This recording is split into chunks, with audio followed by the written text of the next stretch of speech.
So imagine that last 5 minutes never happened, and we're back in the room. Welcome to Northern Realms Gaming, everybody. This is the second semi-finals match of this week of the Northern Realms Gaming and the Song of Ice and Fire Tabletop League. This is Forioku, who is a free folk player. Both his lists are Harmer lists. Against Stannis, 1000 Lord Commander, Baratheon player. I'm just double checking his lists now. But I'm assuming he's going to play Stannis, right? Stannis the Manus, maybe, but probably. Yeah. But let's. It's going to be interesting because obviously the prevalence of Rose Knights and Renulus these days is. Yeah, so this is what I was just saying whilst I was muted and you couldn't hear when we were talking about what. So obviously, the activation advantage is a huge thing, and it makes it's a big force multiplier for the free folk, but sometimes like you have to have a killable unit for that to be the case, and one thing that Rose Knights have proved to be is not very killable now. Our resident free folk player Mickey will tell you that ignoring a unit of Rose Knights is the best thing that you can possibly do. But this game mode really, is really reliant on fights and kills, and you can't just run away and hide on objectives and score points that way. So it's going to be interesting because I feel like this is he's just double loaded his list. So he's we're seeing some Rose Knights being dropped. So he's went for Renly. He's went for the. Is it a Courtney Penrose list? No. But with Brienne as well. So we've got 3 units of Rose Knights and a unit of Bastard Girls. So I've came up against this Bastard Girl combo as well. So Bastard Girl with Brienne in essentially allows you to have a double roll at a charge.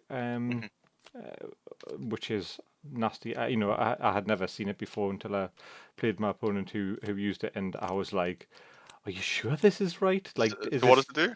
So, counter charge and her order. So it's not is it an order or an ability?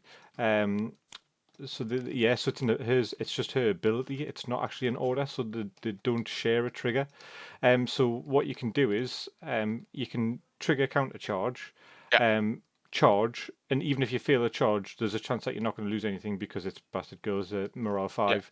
And after that, the counter charge card triggers.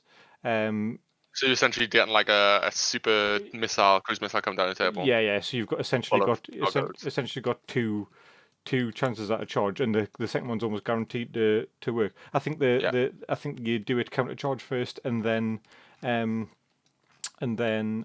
Brienne's second though, because with Brienne's ability, you get the extra dice. Yeah, nice. So it's a bit nicer.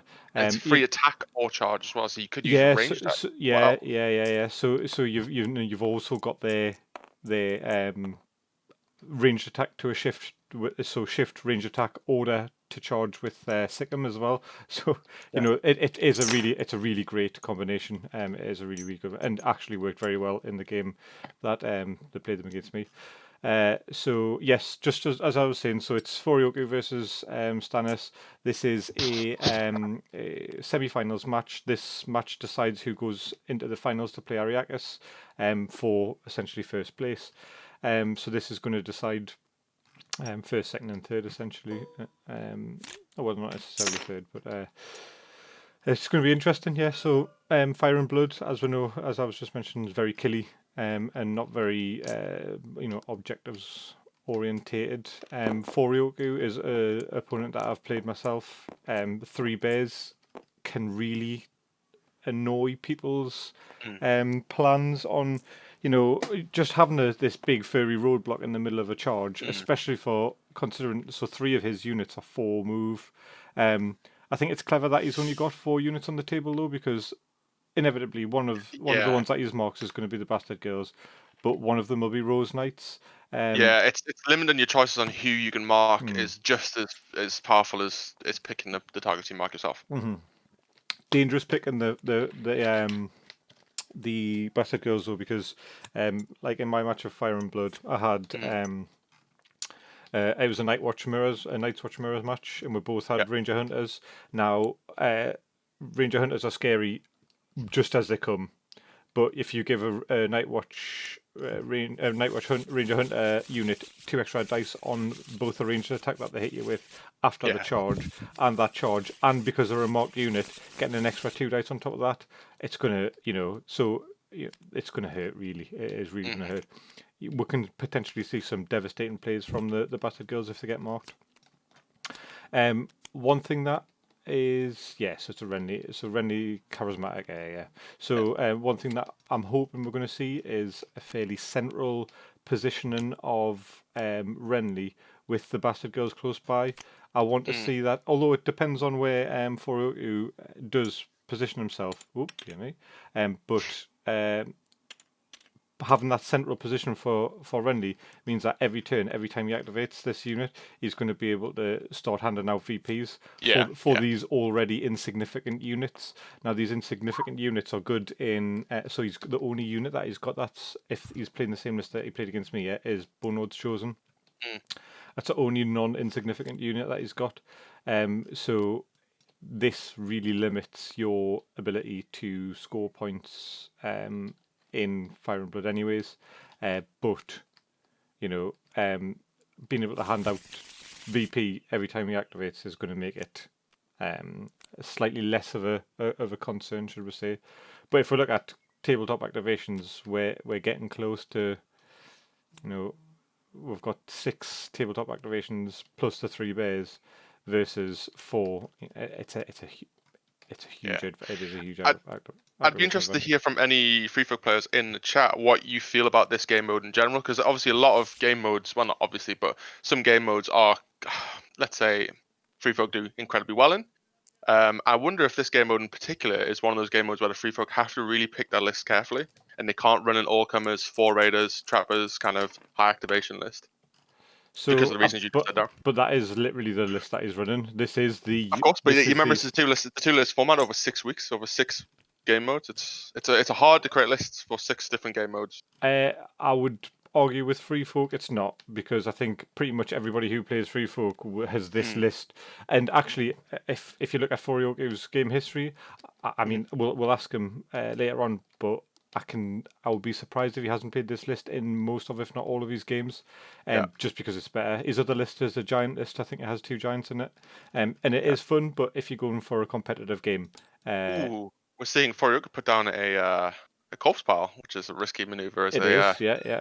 But Free Folk. so one of the things that's been discussed quite at length about Rose Knights is one of the only ways to potentially get on top of them is to stop them from passing that panic test. And one of the ways that he's going to be looking to do that is corpse piles and vicious from his Bonod's Chosen. So Bonod's Chosens are nothing to sniff at. We've got vicious. We have sudden charge from the swords with Rattleshirt. We've got what's it called? Cut them down, which is an extra 2 wounds on a failed panic, that's a maximum of 6 wounds on a panic.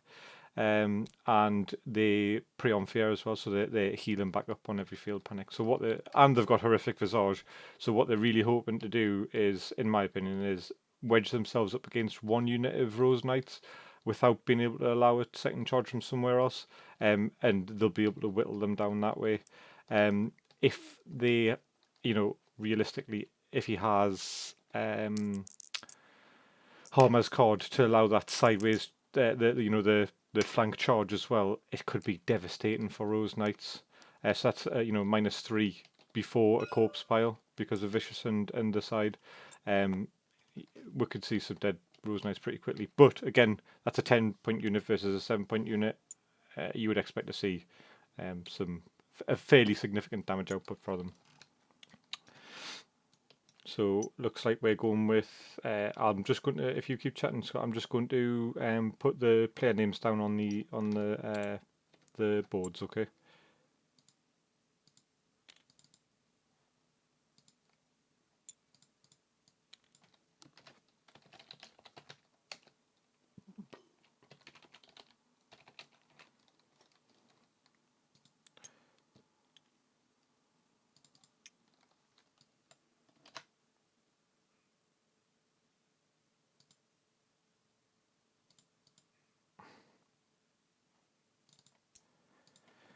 So.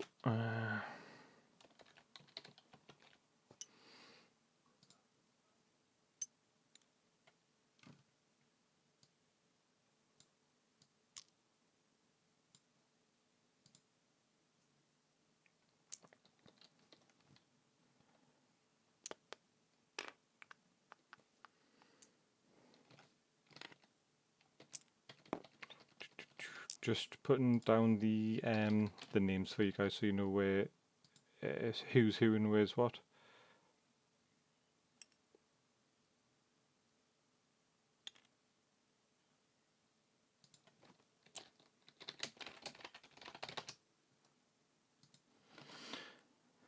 Right.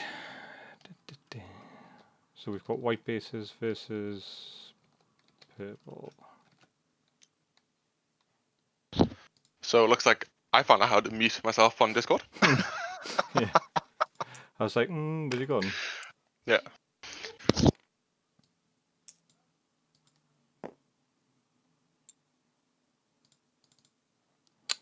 Okay.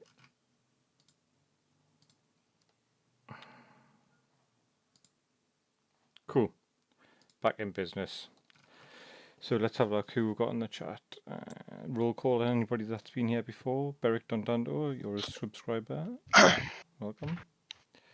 So, just part unit of 45 rounds as the side of the Batman camp. Yeah, I mean that is a tactic. So the commander of the Free Folk is Harmer, I believe. I think both his lists are Harmer lists. So yeah. I mean, it's gotten this far in the tournament as well because the list is very powerful in pretty much every other game mode. Maybe this one is the kind of black sheep for him. I was going to say, I don't know if you said this while I was muted, but this is one of the great things about player chosen terrain is Stannis plays 2 weirwoods in such a position that Forioku couldn't have played that corpse pile. You see him trying so to play we saw trying to put down another corpse pile, and because of the distance between and the size of the corpse pile, it was physically impossible. Which is that's part of picking terrain and part of placing it yourself. That's really a game all in itself. A game before the game even starts. So let's see what we've got down. We've got 2 units of raiders down and a bear. So I'll quickly go through the list just so everyone can see. So we've got 2 units of Rose Knights, which are blank. Rose Knights with charismatic air, and a unit of Bolton Basilisk Girls with Brienne the Blue. And for the Free Folk, we've got Eldon Estamont, who is a fantastic NCU. Really is a really good powerhouse of an NCU. Varus, which is going to help, I think, a lot of the early power from Free Folk with outmaneuvering. But one of the big hitters that we've got here is Walder. Now, Walder may seem like a big point sink in an already low activation unit, but having the ability to turn off Harmer's ability to reclaim cards will be big, and having the ability to completely neuter the Bonewood's Chosen with Rattleshirt, that's you're paying 5 points to make a 10-point unit about the same as a 5-point unit, because realistically they turn into slightly better, slightly better armored and moraled cutthroats at that point. They've got similar profiles.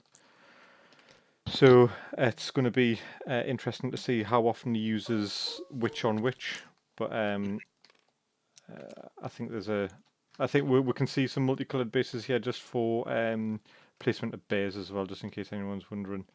I played against this is not probably not related in this game, but I played against a Andrew Estamont list against Dakota the other day with Targaryen's man. That was brutal. He's got one tactics card that lets him put 1 wound down on a unit to discard one of your opponent's tactics cards. I pretty much didn't have tactics card for the entire game. Yeah, that's pretty good.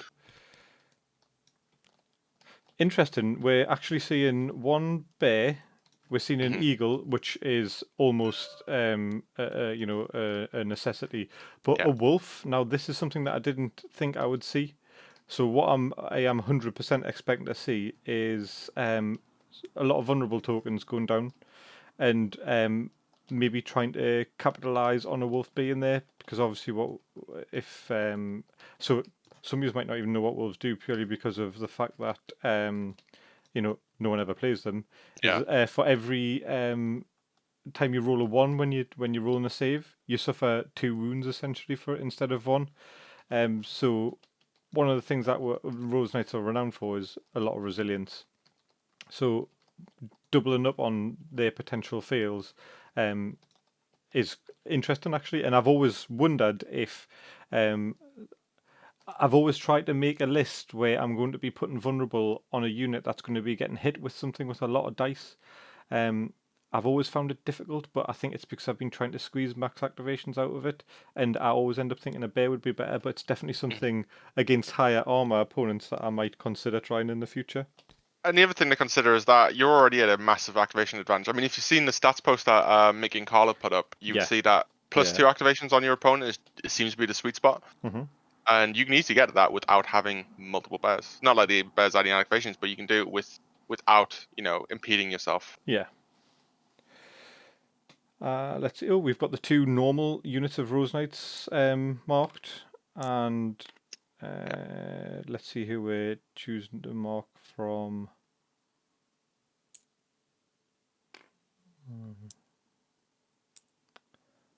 Can't imagine it's those 2 units of raiders that's back there, or he wouldn't have picked them.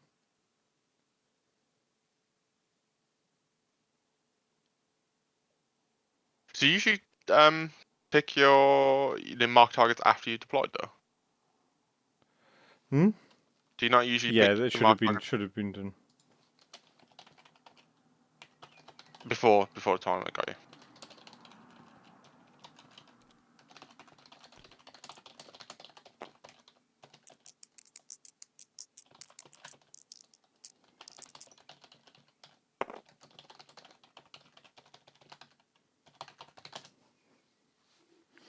So, if anybody's just seen that in the chat, so Nightbot is something that we've started using. Oh well, I've just literally just started because it's going to allow us to run our prize draws a lot more efficiently. We'll also get to see stuff like the fact that who's the most active chatter in the chat, who's been there for longest, all that kind of stuff. Keeps track Where's of. Terra? Yeah, Where's actually it's Terra not. and Rhaegar? So this is only since this has been installed though. But so the top chatter currently is Carl from West Coast Bannerman. Oh, nice. But this is only 1 stream's worth. So I had it active last time, but I haven't used it yet. So I'm presuming I feel like these 2 units of raiders are marked. So interestingly, one of the things that he could be doing is hoping to have those 2 units marked, therefore staying well out of the fight. Staying right back, because Yeah. one of them is no, they're both raiders. So We're just seeing Steer go down. So this is the deployment then, right? deployment's done. This is the deployment, yeah. Okay, so this is all set up and ready to go. We've Yeah. seen Steer go down and go and do some under the basket goals. Interesting. Wilder, obviously. Walder, but he's not first player, and he did Nope, not and he take the hasn't got crown. crowned. Yeah, so he does get to pop a wound on someone, so that's okay. He just wants his free maneuver. So what I'm thinking is he could have potentially chose these 2 to mark. Yeah. So That's a brilliant move for the NCU. Just before we continue for Walder, he's put Walder on the horses. Obviously, like you said, that hasn't turned off any abilities, but also that does mean that Forioku can be pressured into taking the crown, which is going to give, well, another a morale test to units that are going to pass it. Yeah. He doesn't need the crown. But it doesn't matter because he's got Lady Val, so he can swap that crown to a free move. Well, true, I guess. Yeah. So I think Forioku is not interested in what's left, what's available as such. Oh, Yeah. okay, that's interesting.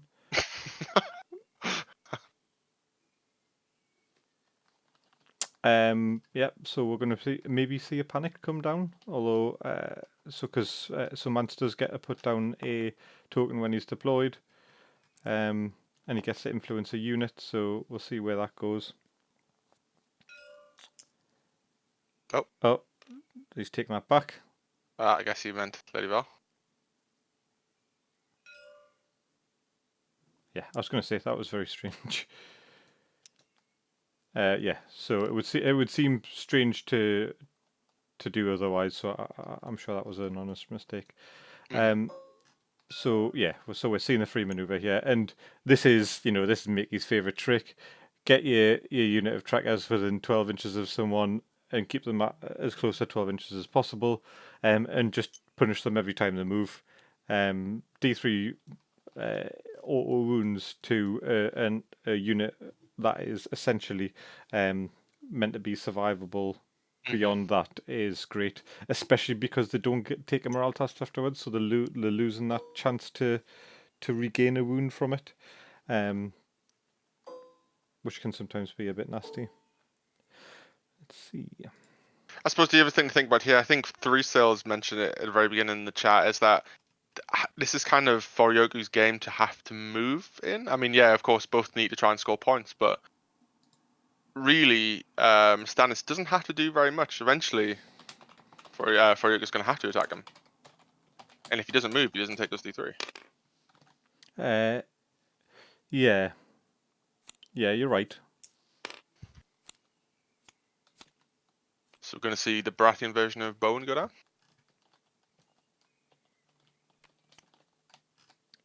And a very good one at that. Mm-hmm. Yeah, I mean, realistically, you don't still get to take the same. You don't get to take the zone as well, but it's it's 100% worth doing it. I mean, two tactics cards, nothing to be sniffed at, especially when we know that sometimes you need to fill your hand as a Baratheon. Mm-hmm.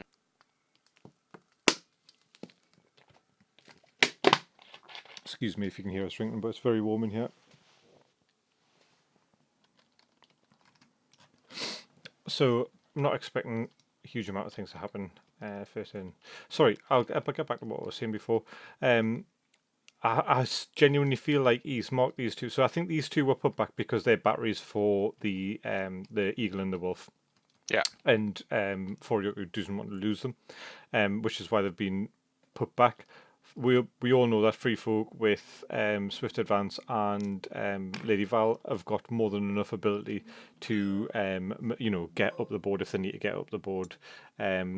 So what I feel like is that Stannis has chose to mark those two units to purposely keep them further back, which means that the activation advantage, although it's forcing his hand early, it's going to keep the chances of the multiple charges from multiple angles at multiple times.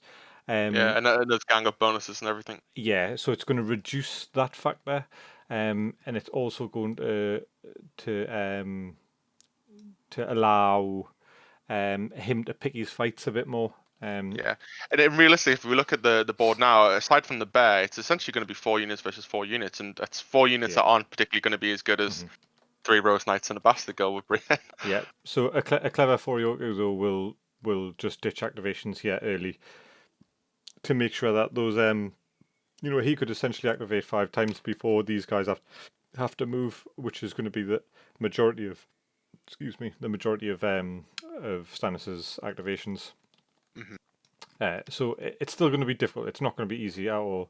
Good thing about it is, though, Baratheons have got lots of free hitbacks and free counter charges from their deck. So hopefully that can mitigate the activation advantage a little bit.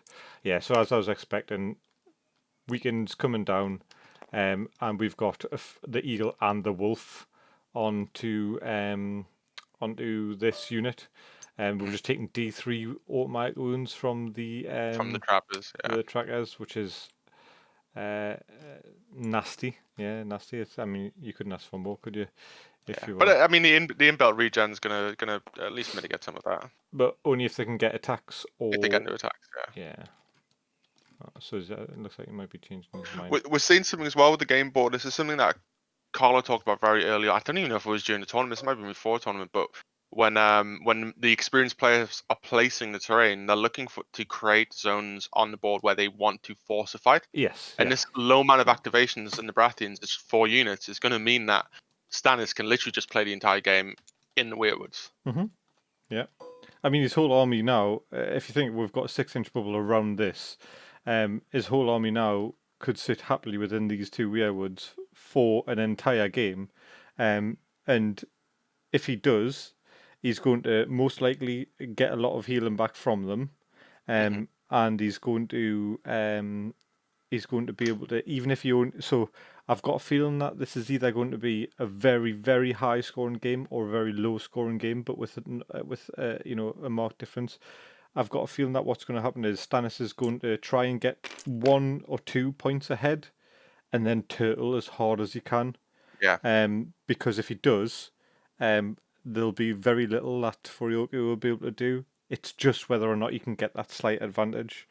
The slight advantage could come from like a from downtown Tomahawk cruise missile unit of bastard girls, which would be amazing to see, because they're still basically my favorite unit in the game aesthetically.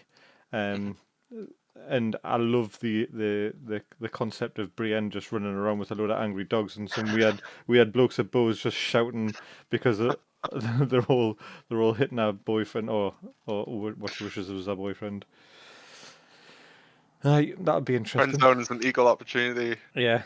situation in Game of Thrones. Have you finished season 8, Daryl? I haven't started it. To be honest with you, I'll probably just not watch them, and I'm just going to finish. I'll finish. I'll just start reading the books. So Fair enough.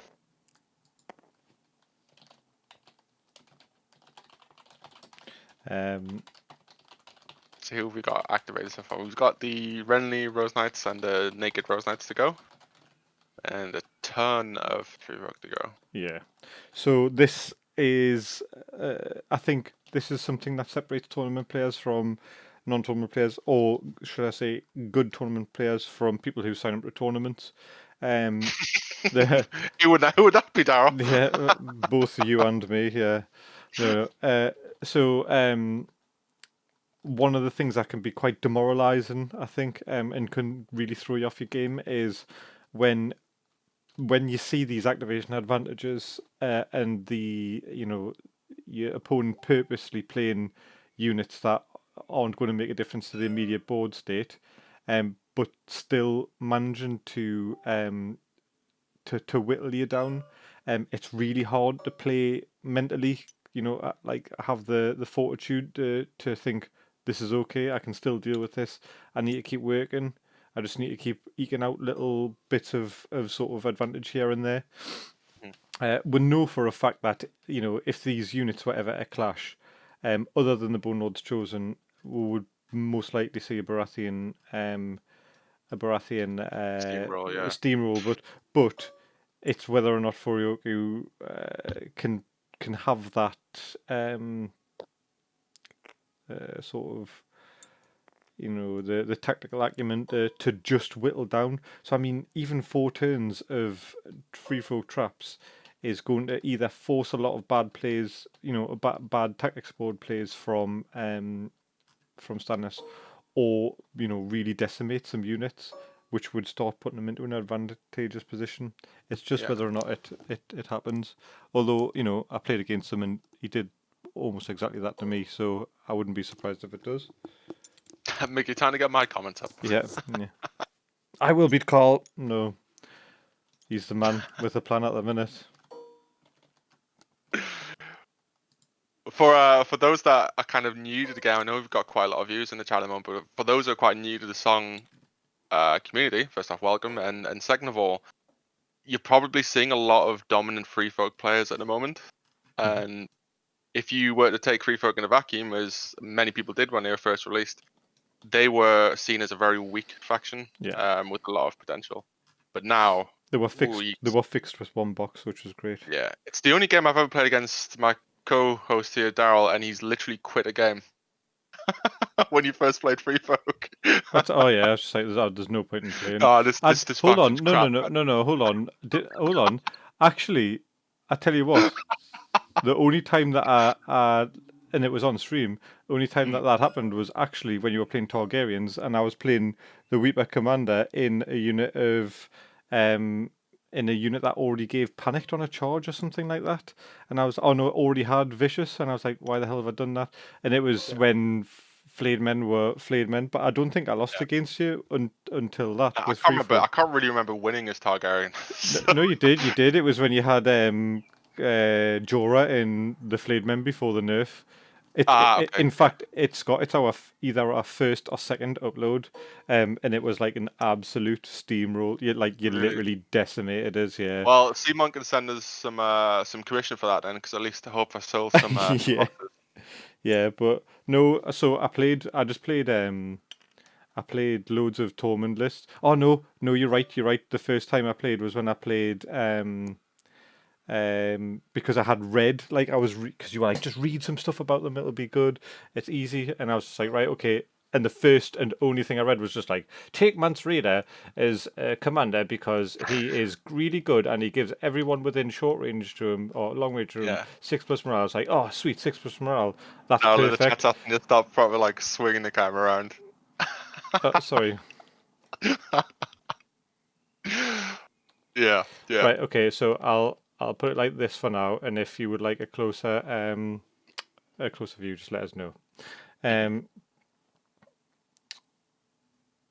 So yeah. So we've seen those battery raiders go running for the hills, and it looks like he's doing exactly what you suggested. He wants to keep these two skin changer raiders well out of the fight. Yeah, To keep and the Amazon in play. to put a finer point on it, the eagle and the wolf skin changers. Yeah. So Yeah. bear's super disposable, but the skin changers, the eagle and the wolf, so primarily the eagle, I think, are going to make a huge difference with with this. What he wants is to really maximize damage potential against one unit at a time, and he has picked. So feedback, I guess, just maybe have some preset cameras to work with, like a TV production. That would probably be a good idea.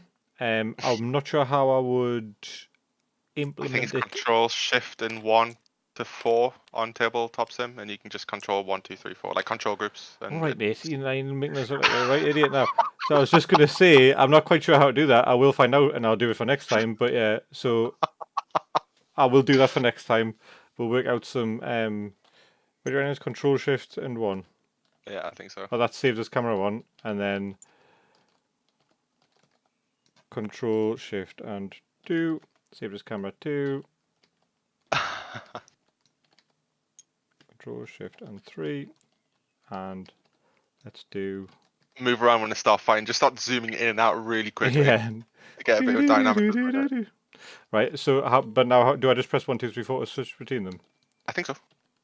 No, you do not. Control 1. Nope. I will find that for you. Oh, it's just shift and Shift yeah. 1. Yeah, cool. So we're just seeing Forioku. We're seeing Forioku and Stannis work out if they can fit a You did, Tara. Hello, Tara, by the way. Oh, you did. Oh, hello, Tara. Welcome back. So an interesting situation we're seeing on the table now is those two battery raiders are sitting in the back. However, those bastard girls are running directly towards them. Yeah. Yeah. And there's not really much Forioku can do this turn or potentially next turn because he's quite far away from where he is. Mm-hmm. It's going to be hard to adjust to what the bastard girls are going to do. But on the other side, bastard girls are pretty flimsy, so could go either way, really. So, interestingly, what I would potentially like to see is this could almost be a bit of a bait and switch as well. So, although he's ran those bastard girls forward, he's angled in such a way that if he wanted to, it would be difficult. They're long range, right? Mm-hmm. So Are they? Yeah, they are long range with the bows. So he is in range to attack with his bow there currently with a shift. He could potentially get a side charge on this unit as well. Yeah. Which would be very difficult. We know it would be very difficult, but It's about options though. If you can yeah, at least put the psychological aspect of it, like Forioku can be like, oh, he could actually side charge from here. It might force him to make a bad activation, or at least a non-efficient activation anyway. yeah. So many lines, yeah. So in my game against Forioku, I had this as well, and like I almost had a stroke because I just find it very difficult, very difficult to concentrate when there's like that many. And I was like, oh, and so I found myself after every turn, I was having to go around and turn off all the lines because it was like messing with my mojo. Oh, he's just deleted a unit. I don't think he deleted a trade in there. Huh. Yeah. I mean, this is the good thing and the bad thing about TDS, and that you can get these very accurate moves. You can get these very accurate plays, but it's difficult to keep up a lot of the time. I feel like when everyone kind of returns to normalcy and we get some on the table games, shout out on the table gaming, we're going to see a lot more kind of, let's just say, estimated charges and estimated. Yeah. Oh, maneuvers Scott, going I'm forward. well aware what unestimated charges after playing with you for the last year and a bit. That looks like a 3. That's definitely a 6. Scott, nah, that's a 3, mate. 3. Look, our successful charge. I'm going to pay 4 cards. Everyone knows 4 my cards with the maths same ability. trigger. Yeah, yeah. My mathematic ability leaves a lot to be desired. No more arguing, Van Mon says. Listen, I'm Daryl's longest friend, you see. Well, yeah, longest. Wife says you have to do your work sooner. I start, the sooner I'll be back. Ouch. Yeah. I tell you, girlfriend, that's 6 inches. Tell you what, after having one baby, my girlfriend will never be seen 6 inches again. After having one, yeah. Just on distance before that. Yeah. No, we're just having a joke. Sorry, man. It's just a bit of banter. It's just a bit of banter.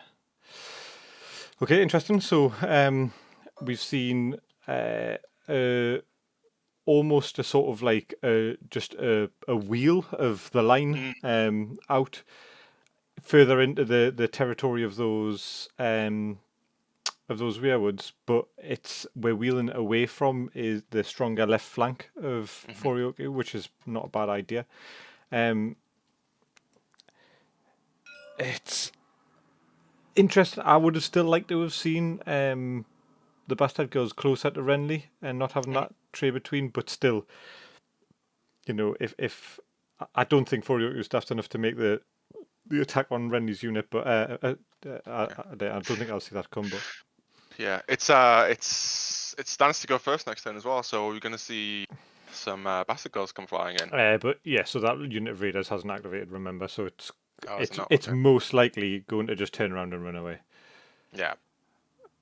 As we all know, the free folk love to do.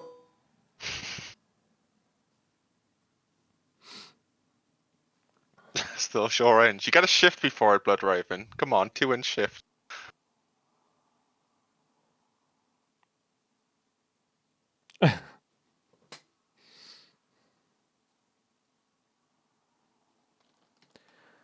Right, so we're fully activated out from the Baratheon side. We're now going to hopefully see a fairly substantial shift towards this side from Forioku now. Those the raiders and bear on that side are gonna have to do a lot of foot slogging to get to where they need to. Luckily, we've got Val. Luckily, we don't have a Tog players here. You do, yeah. Yeah, both the commentators play Tog, yeah. Yeah. You're personally attacked right now. Yeah. So yeah, we've got a lot of run to do for the raiders on the side, and we've got sort of almost what something that would work in Stannis' advantage. Potentially too much stuff going on in a small amount of space for the free folk, where it's going to make things fitting in for attacks very difficult. So he can't 100% align with this unit of Rose Knights here. Which means that he couldn't get 2 units on the site if it was ever to happen. The only thing Can that you, you could yeah, do can is you get even a get any bear. in on You can on the Rose Knight, the red, the marked Rose Knight, the naked one on the so you can with get so tokens? he measured in for the front before. You can fit a train. Okay. Okay. It's just going to be difficult for him to make sensible decisions. Yeah.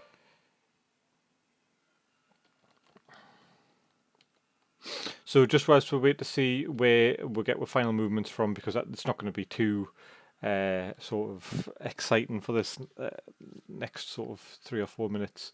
We'll just quickly talk about the channel. So as you can see, there's a couple of people that have got the little crowns next to the name. These guys are subscribers, and I believe a lot of them are Prime subscribers with Twitch Prime. They have Twitch Prime because they have Amazon Prime. It's a free benefit that you get. It's part of the bonuses that you get for having Amazon Prime. Costs you nothing, helps us loads, gives us visibility, gives us a little bit of boost up in the algorithms, and it also is a little bit of thank you, Zom, for the follow. It also really sort of helps us by just giving us a tiny little drop of cash as well, and all of the cash that comes in goes straight into the channel as well. So Thank you very much. The you've Zom's Swift just advance. subscribed as well. Oh, very Was that a good. Swift advance from on the On the Bone Lords one loads, Chosen? yeah. So this is going to be interesting because we're going to see a maneuver here, 5-inch maneuver with the Bone Lords Chosen, and then it's not going to be a huge charge. This is probably the unit that is going to stick in the front. This is exactly what I was talking about earlier on. This is the unit that you want to be hitting the Rose Knights with. We have the Wolf on them, and they're vulnerable. We've got 8 dice hitting on 3s. He's going to ask him to reroll any saves, and he's hoping for 1s. That's potentially a big load of damage. On top of that, he's got cut them down. So a failed panic test will do a lot of damage, and he's got vicious, which is going to bolster his chances of making that panic test fail. It's a real shame that he hasn't got panicked on them. It's very difficult to do that with the zones that he's taken. Although, So it looks like it's going to be a what? hold on, he's oh yeah, so Estamont must have. Oh no, so he's only put one condition down, but he took the letters and he used steer. So I wonder what it was that he used them on. Did anyone see? I didn't see earlier on which the second condition token was.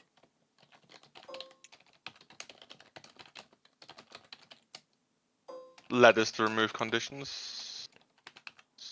Ignore. Yeah. Letters is put them on. Yeah. So he should have 2 condition tokens down by rights. One for Mance, one for the letters. Again, it's part of playing in a tournament. You need to remember Yeah, every I single one. mean, So yeah, if it big has boy been misplayed, rules. Yeah. yeah. No, so One you I don't think it is. There's been no attacks.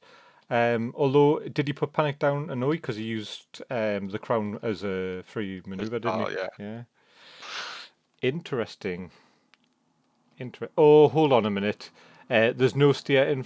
Sorry, I wonder if Varus stopped the zone. Yeah, so Forioku's only got two cards in hand. He must have used a Varus token, a Varus order. Varus order, yeah. Yeah. He's only got 3 Varus tokens left, so Varus must have stopped the zone. So we've seen a swift advance, and now we're going to be looking at how long do we think this roll is? It was about 8 inches, so it looks like a. Yeah, so we're in, and obviously he's rolling 2 dice because he has the eagle down. The eagle that allows you to reroll charges. It also allows you to ignore all the negative terrain that would give you any bother. We're going to see 8 dice. 8 dice on 3+ with cut them down and a vulnerable token. They're also Vicious as well, right? Yeah. vicious, yeah, and a horrific visage as well, which is going to be nasty. So we've seen. Oh, right, okay. So we've got full complement of hits. So Van, I don't think this is brave. I think this is a good idea. He's so this is what we're talking about with the out activation. He's now realistically not going to, no ones currently. So interesting. Would you take the 3 the 3/2s and just get them to reroll the saves, or would you reroll Try the and go 2s to as well? fish. I mean that's three guaranteed losses, isn't Yeah. it? So Yeah. you want to get consistent damage against these guys rather than trying to hope that you burn them all down. And there's no ones, and now all saves. They're all saves, yep. So it's just a 3. I say just a 3, but that's, It's a lot for us, isn't it? no, Walder isn't active. It was Forioku who went first. So it's first turn, Baratheons next turn. So we're seeing younger, bolder, and farmer company come out, which is +2 to morale, which is going to negate that. Yeah. And so they're actually going to Restore be 1 point. a +1. They're going to be. And for they restore 1 wound for each point they pass by a maximum of 4. Oof. Yep. So this is potentially 5 wounds back because of. Oh no! So that's a pass. So they restore 1 back for that, and 1 back for 1 back for the what's it called? The dead. What's it? Not Deadly Blossom. What's it called? Deadly Bloom. Perseverance and Valor. No, Dauntless, that's it. Each time this unit passes a morale test. It's because there's 3 things that all relate to the same thing, and they all do one thing. Wolf Eustace confirmed, yeah, so I think that's one of the reasons why we see the wolves almost never, and it's because it's very difficult. It almost seems like a big waste. But put it this way: if you had have seen 2 1s there and they took an extra 2 wounds, would you have been saying they were useless? It's difficult. Personally, I would have taken another bear over the wolf. I would have taken 1 eagle, 2 bears, but I want the I do really want the wolf to be good somehow. We saw the vulnerable token as well, which is what I was hoping would make a big difference, but it didn't, unfortunately. I tell you what would have made a difference though, is if we had seen what's her name, Palmer's card come out. So on a successful charge, place it on the closest flank. So that would have mean that they were on the side, and they would have also got 3 bonus attack dice from being within 12-inch range of Homer. Pretty nasty. So we've seen some cards discarded. Discarded Stag's Resilience. I didn't see what the first one was that he discarded. I think it's only 1 now, isn't it? And there's 3 cards in the discard there. But he used one. He did use. For what's it? Younger Bolder and Former Company. Yeah. So we're going to see a first priority turn for the Baratheons, which means Walder, doesn't matter when he goes down, he's going to be active. Yeah. Which is going to make those Boneless Chosen a little bit less scary than what they were. We need to remember though that so this is D3 on the Bastard Girls. 2 saves, DMV. Yeah. So yeah, I agree with Carlo. 1 from Walder. Remember they're 4+ save though. Bone Lords Chosen are the 4+ save and 4+ morale or 5+ morale. So difficult, but so they're gonna have to basically land and wound with majority of the dice, and then so 1 from Walder, 1 from heal, but that still leaves 7. The 1 from Renly card. Which Renly card? Yeah, the Steer was on the Bastard Girls.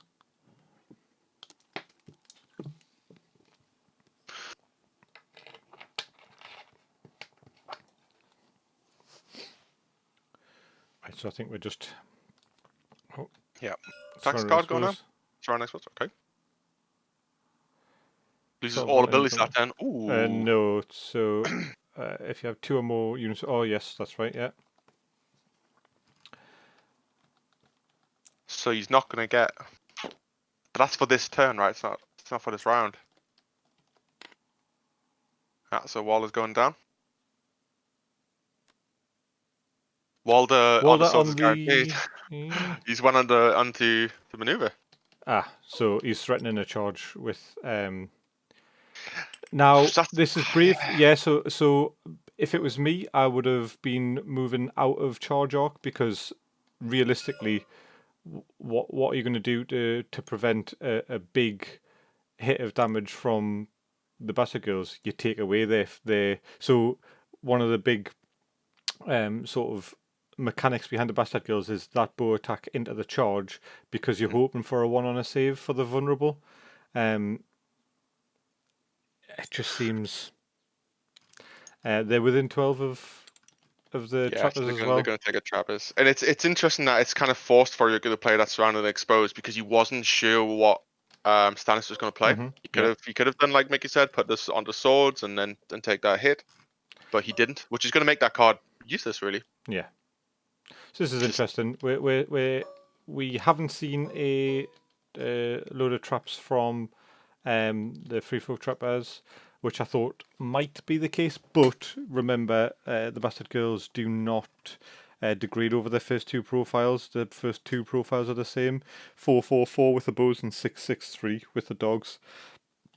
So going down to the second rank wouldn't be so bad. In the sense that it's not going to affect dice; it's just going to make them closer to death.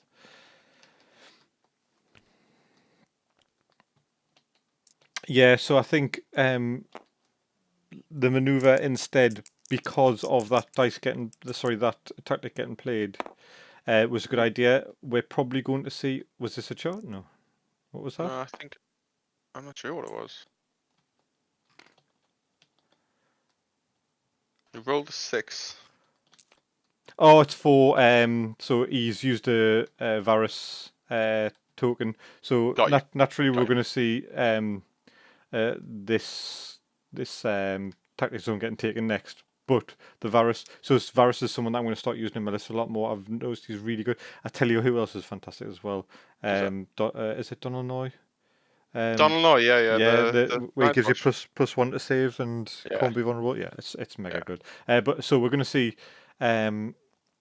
another NCU placement here. But so tactics cards is probably a good idea.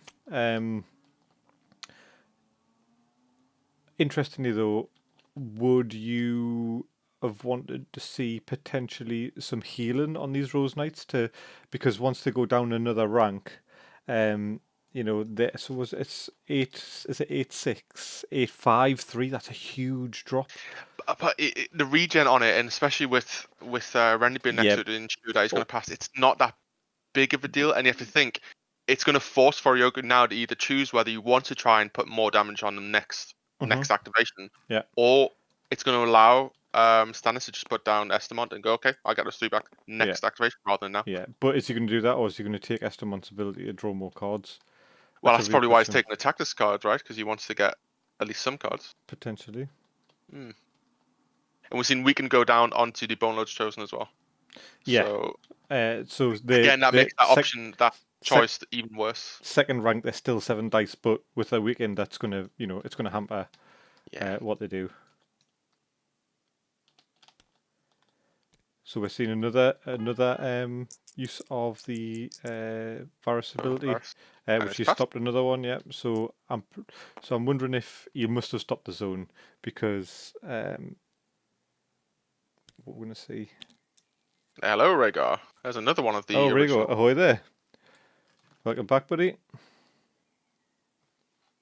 So it looks like he's either stopped steer or he stopped the panic check. I can't imagine him stopping the panic check. No. I cannot imagine that. But maybe it has. But he would have had to choose beforehand, wouldn't he? He said he's going to activate it to you, so he's probably chose to stop the zone so he can stop the healing come up.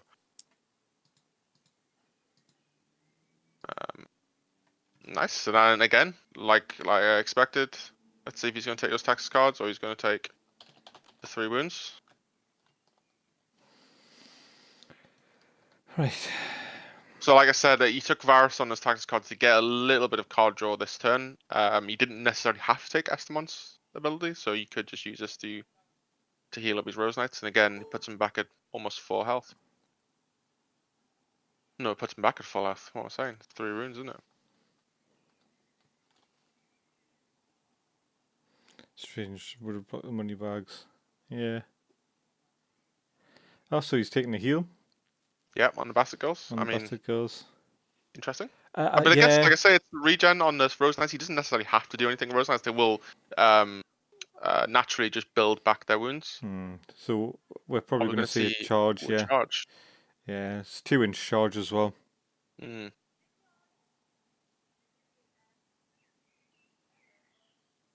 What's the save on the Basicles? 5. 5+, yeah, 5+ morale.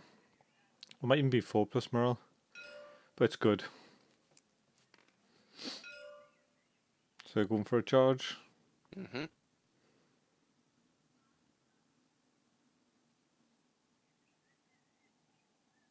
we're seeing some measuring from Forioku.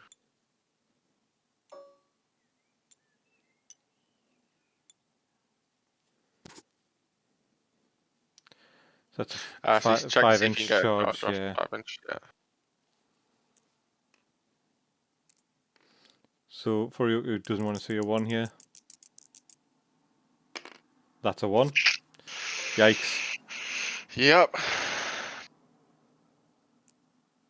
So that's going to be a failed charge, right? You can't get in. Oof, that's it's going to be rough, especially if he fails. That's going to be very, very rough.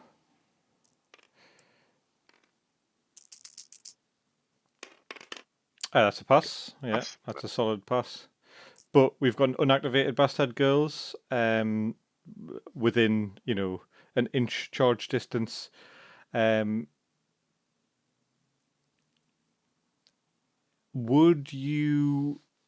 you think we'll see the trappers use their traps hold their order for the Bastard Girls to potentially get the disorderly charge? Or do you think they're going to maintain it for potentially doing some extra wounds down here? Yeah, I suppose this is where it comes into Stannis' play, where you can be like, I'm going to choose to use one of the other Rose Knights, and you're going to have to decide whether you want to use that order now or potentially take a huge hit.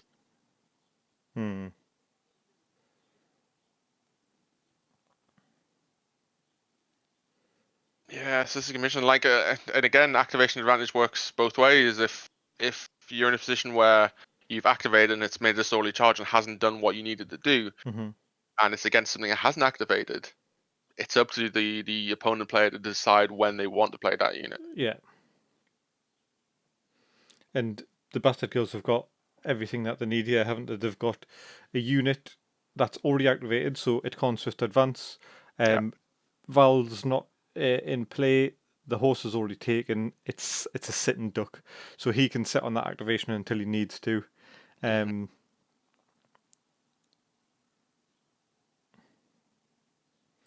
Yeah, so Mickey, I agree with you. However, what I was thinking is, it takes 4. If you think about it, it does take 4 dice away from an attack, and it also, it stops that order and the free charge. So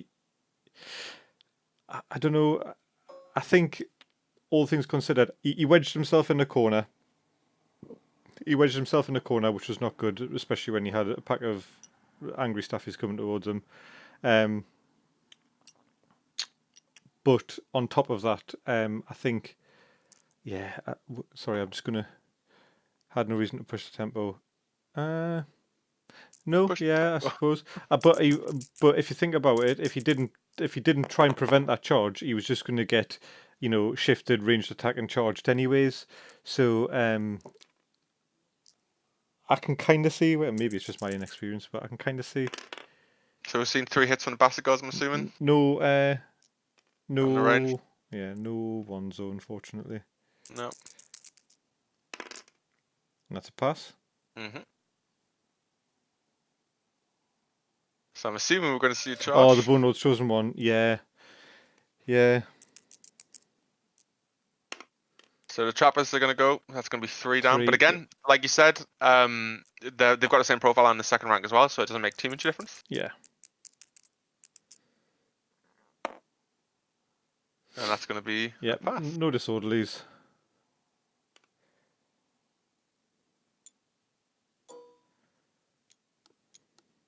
Yeah, we're going to see alignment towards the flank of course, yeah. So realistically, what I'm expecting is, once he's made mincemeat of these to either chase the next unit or to get rid of those trappers, which is, a guaranteed D3 wounds a turn.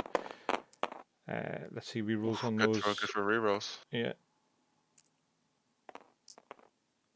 Actually, I've been discounting those Rose Knights at the bottom, but I forget they get the +2. Right, so we've got full house.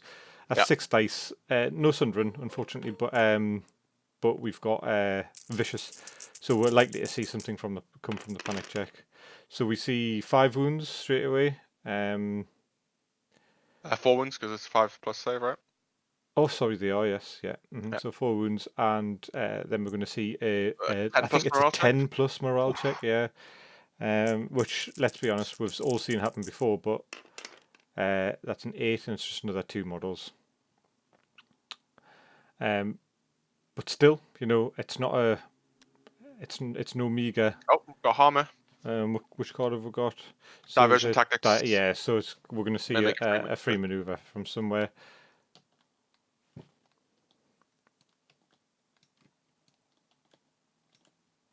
Yeah, so I'd imagine that's going to be the trappers. No, it could be the Raiders. It is the Raiders. Yeah. So we're going to run up and maybe get that charge that we wanted to see happen before. So they can't fail, but they can get a disorderly. Yeah. So as I was saying, that bottom unit of Rose Knights is marked, so that's an extra 2 dice as well, isn't it? So that's going to be a 10-7-5 profile instead, which is much less worrying. Walder's on the Bone Lord, so no need to worry about Horrific Visage, which almost would have went in his favour. 5+ morale, chance of getting a model back.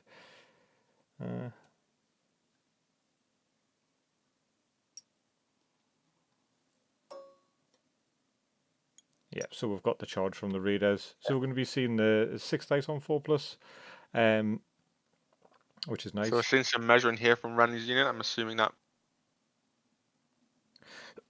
Excuse me. I think he's measuring for the potential for counter charge. Yeah. Daddy Dangles, thank you for the follow. Does that mean that you like Dark Angels? Or is it some reference to your testicles?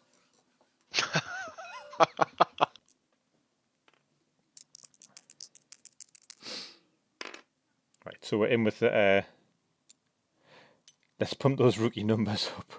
Yeah, cheers, man. Yeah, so we're seeing this combat here now, which is the 2 units of Raiders. So are we going to see the card that gives them critical blow and what's the other one? Critical blow and vicious. So it's get +1 hit for gang up.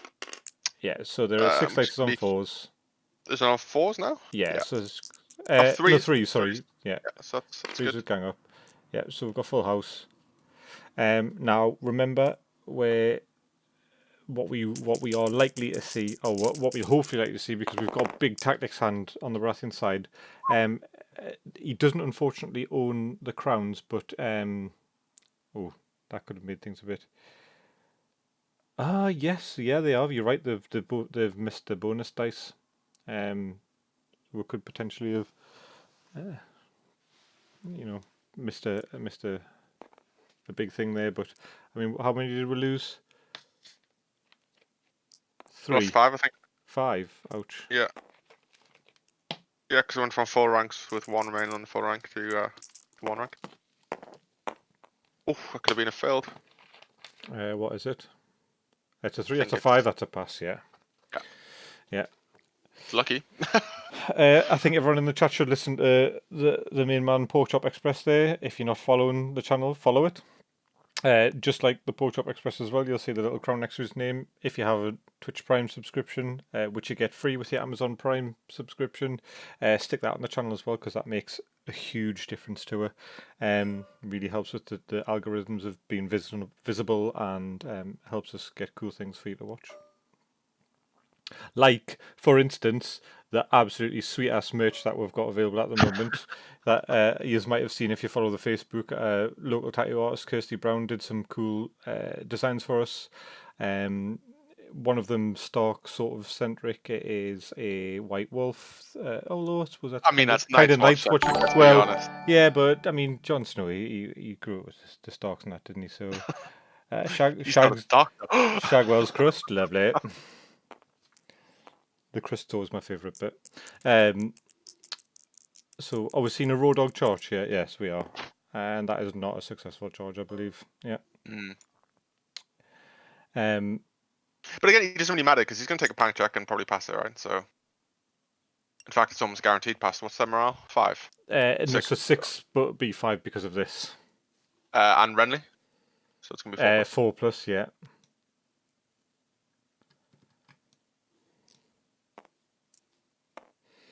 Yes, Mickey, it is nice to see. Mickey, why have you got a first next to your name? I don't understand. What does it mean? That's first month of subscribing. Ah. Oh no, apparently it's founder 4-month subscriber. Jeez. Nice you. Nerd. Founding subscriber. So yeah, we did see a past 4 morale save there. Now, as a Targaryen player and using Unsullied for the last 2 rounds, I have altogether failed 6 4+ morale saves in the last 2 rounds. So yeah, just wanted to put out there just for a little bit of therapy for myself. Therapy, yeah. It's cathartic, is it? We are at 40. Can we hit 50? I tell you what, if we hit 50 viewers for this stream, I'll run a competition in the chat, and everyone that enters it is with a chance of winning one of the t-shirts that I was just talking about.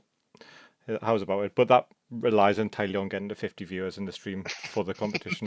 Yeah, you can back yourself into a corner there, Daryl. Hey, I don't mind. No, I didn't mean that. No, I don't mind. If I can 41, it's going up. If I can get 50 viewers, I'll get I'll get one free t-shirt of their choice from our merch store. Teespring, yeah. Cool. Which is what? Teespring/Northern Realms Gaming? Pass. Something like that. Yeah. It's long. It's longer than. If you follow the Facebook, it's on there. It's. I'll tell you.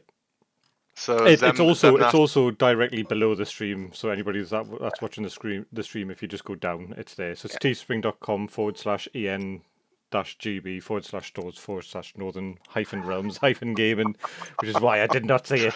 I'll make a nicer link for us to use. Yeah. So we've seen Zemnas in the chat say he knows that Unsullied feel. Yeah, I think we all know that Unsullied feel right now. If you're a Targaryen player. Yeah. So the Unsullied are really, really good, only if you're playing Clash of Kings. Yeah. And that's when you run 4 units of them. No NCUs. No NCUs, yeah. Just Roos NCU.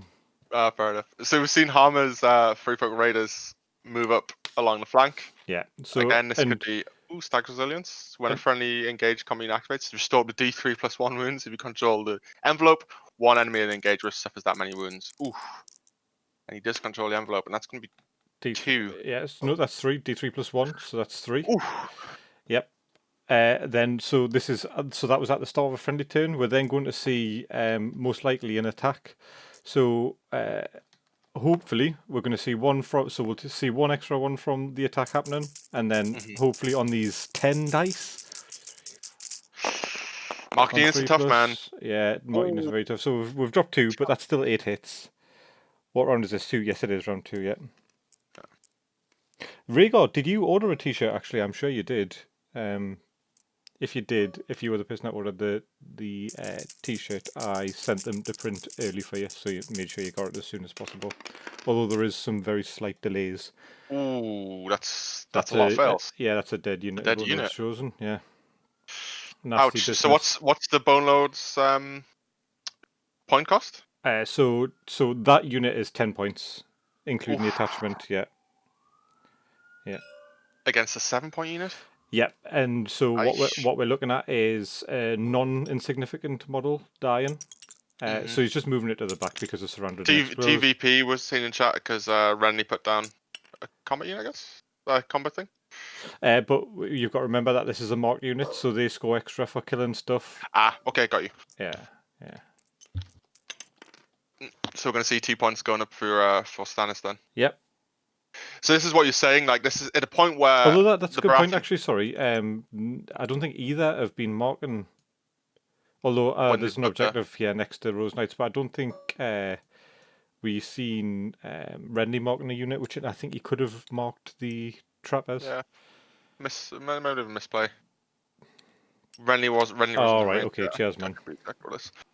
But this is what you're saying at the very start of the game. At this point, it's very difficult to break the tortoise's shell, I guess, in this point, because all Baratheons have to do is kind of sit there and go, all right, So cool. this was exactly the situation that I envisaged. We're seeing so if nothing else happened this game except for what just happened, and it was just attacks being traded back and forth between the non-marked units. The Baratheons have won hands down. The only way that this can now swing in Forioku's favour is we need to see his marked units of trappers starting to do things.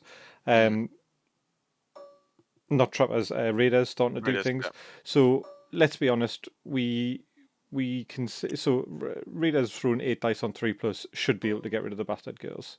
Whether or not it happens, we'll see. But yeah, we're seeing a bit of defensive posturing here. yeah. So Mickey, this is something that I think you've probably getting a little bit sort of this question is Mickey's Sisyphean effort. If Mickey was Sisyphes, the Rose Knight would be the stone. So answering well, the question about Rose Knights would be the stone, and I'll answer it for him. As he always says, and as I said at the beginning of the game, you just need to try and ignore Rose Knights. However, that being said, the entire army, apart from one unit, is Rose Knights, so it's difficult to do. But like we were talking about, what I was wanting to see was, hopefully small amounts of damage being done to the Rose Knights, trying to out-tempo them, get your bear in, try and get some side charges off with Harmer's cards. I haven't seen that yet.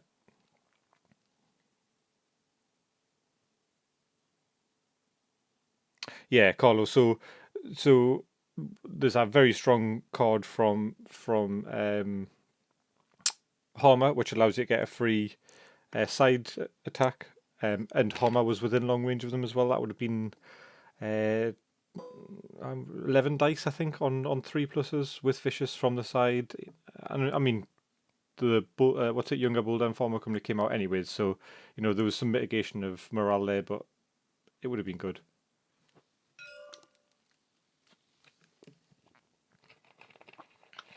So seeing Barrick say super tricky. Use t-shirts. So Beric, the sorry, the pyro. I think they're talking about pyros. The pyros, yeah. Yeah, pyros. Speaking of t-shirt saves. Yeah. Why don't you save yourself a t-shirt on Teespring? Exactly. So where we're going next, we've got a kind of almost surrounded and exposed unit of trappers here, which has used its order as well. So I'm not sure why that's not marked. Yeah, t-shirt save is 6+. For those who don't know the lingo of war games, t-shirt save is 6+ save. That's a 40k phrase. And I think it was coined by Orc players. Dude, we call it a ward save. No, so ward saves are always in effect, though. You can't lose a ward save, can you? Whereas with t-shirt saves, if you've got AP, you do lose it. Yeah. So Rhaegar's asking, do you think that Rose Knights will change list building upcoming tournaments? I think when the Rose Knights were first announced, I think that was before the heroes were spoiled for Baratheons. I think most people are going, okay, this unit is ridiculously good. So I'd imagine we'd see a lot more of them in the future. And I don't know, maybe Carlo or Mickey can answer this, but I don't know, is Renly currently statistically better than Stannis in this tournament? I think so. We'll wait for the official answer, but I think realistically, every list I've played against Baratheon wise, excuse me, just win rate, Mickey. Yeah. So which win rate is better for played and won? Busy making noises.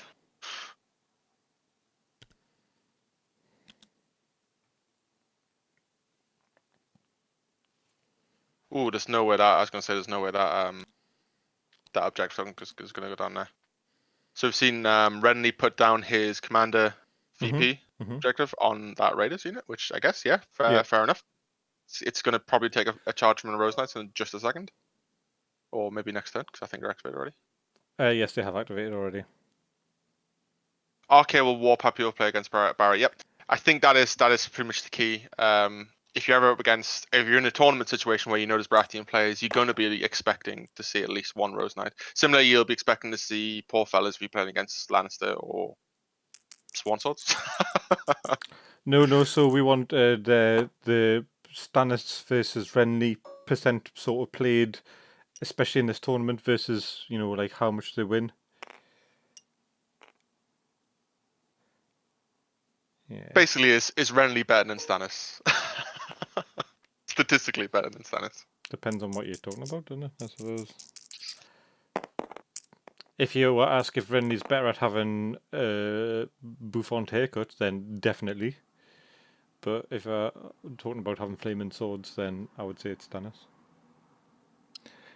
It's also about killing your children and wife, I guess. Well, Stannis wins on that one as well. Sacrifices have to be made. The Lord of Light demands it.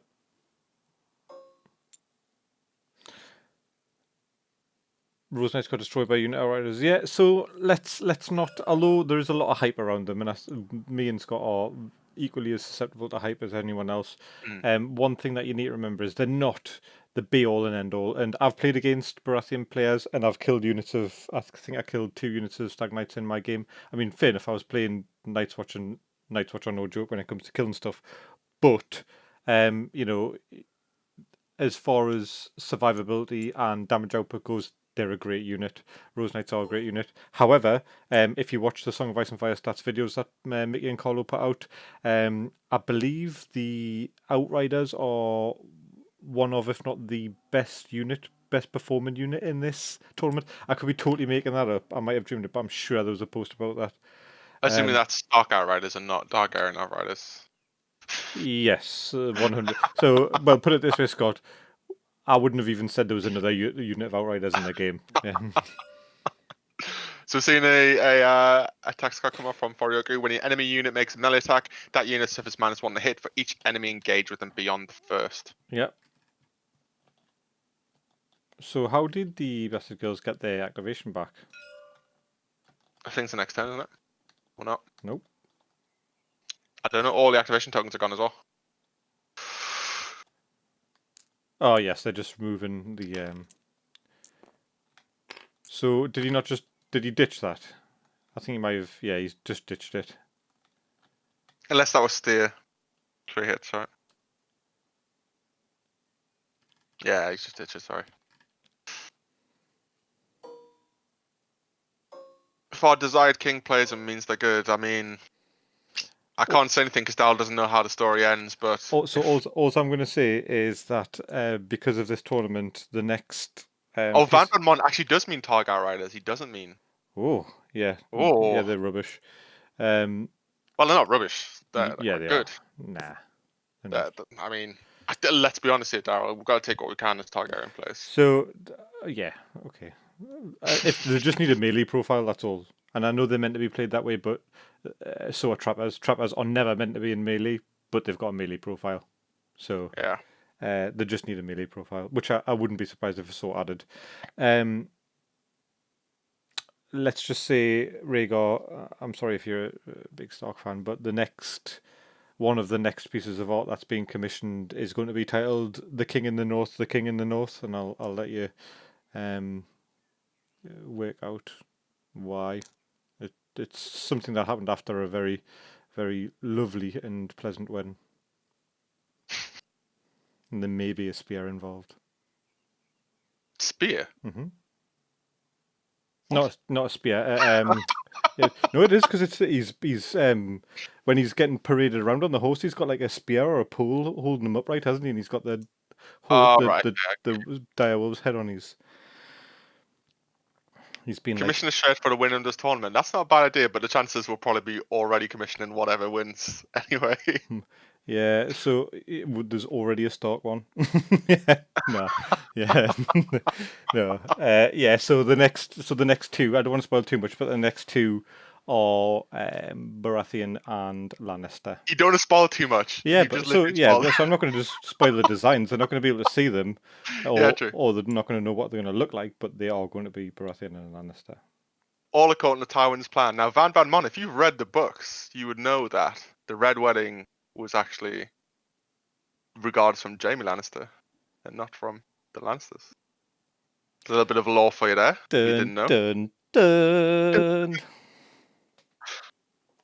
Yeah, it changes the whole dynamic if you read the books. It's Jaime's not nearly as likable in the books as he is in the show.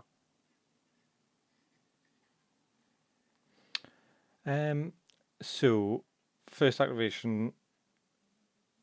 Did we It's gonna see? be So Forioku. yeah. So was he looking at a shift there for a potential ranged attack, or is he? It seemed like it was, doesn't it?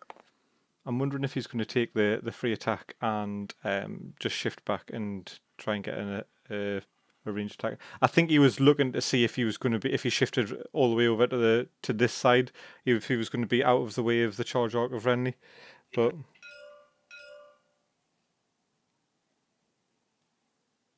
so we're going to see an attack here. Maybe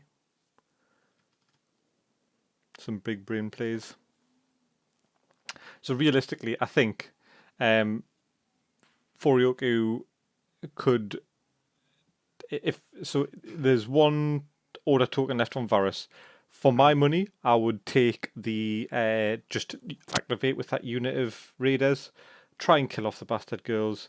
8 dice against 4 models, hitting on 3+ with with the what's it called? Sorry, with the ganging up. So and it gives you a chance to get that free maneuver afterwards and get them out of dodge. Yeah, and it opens up the flanks and the rear of the Rose Knights, which is going to be key to taking them down. Yeah. The question is whether or not he can get things engaged quick enough to make use of it, really. Because the longer this goes on, the more points Stannis is going to end up scoring. Bopping on 10 things, dice. yeah. Yeah, 10 dice is a lot. 10 dice with what? Oh, with the Stag Knights, yeah.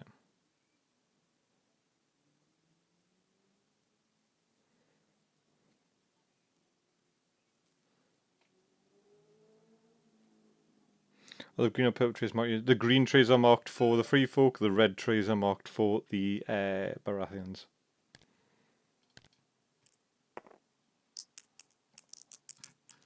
What we're seeing here. So that's a stopping of the zone. So so that's the last Varys token gone. Are we going to see a free? So he should be taking the attack yet. Yeah, I was going to say that would be. This wasn't a play. I totally agree with you, Mickey. I mean, I don't know if you agree with what I was thinking, but the attacking with the Activate the weaker unit raid unit so you can get the other raid unit into the. Well, open up the other raider unit to actually do more work. Because if he does take it out with that full unit of raiders, it's going to be. Okay. It's going to be harder to move someone across. Yeah, you got to be. So I Gotta be thought, scared of that card. yeah, because counter charge they would have to be in line of sight. They don't get a pivot first, do they? Or do they get a pivot first? It depends who wouldn't be in line of sight. Because those red This Rose Rose Knights are Knights, definitely gonna have. the 100% do not have line of sight of that Oh, unit. on the far one, yeah, but they do on the first one. Line of sight first, yeah. So make us right. So what are we gonna see? Does Well, we've seen go on. the NCU come on the maneuver zone. I'm assuming that means the maneuver zone's been cancelled. Oh, It has, yeah. tax card. Surrounded and exposed. Yeah.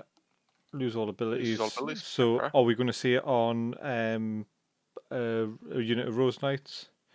And are we going to? Oh, why is this weekend just appeared? Probably just been clicked. Taking the zone allows Varys to counter. I mean, limited effect. Yeah, exactly.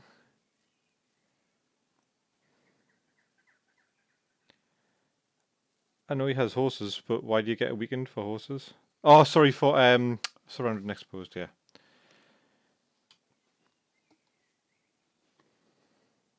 So are the bastard girls going to attack and try, and so I think it's 4 dice that they get. Yeah. Surely you couldn't just charge the trappers with Renly and just completely avoid everything. No, because this unit will still die straight afterwards.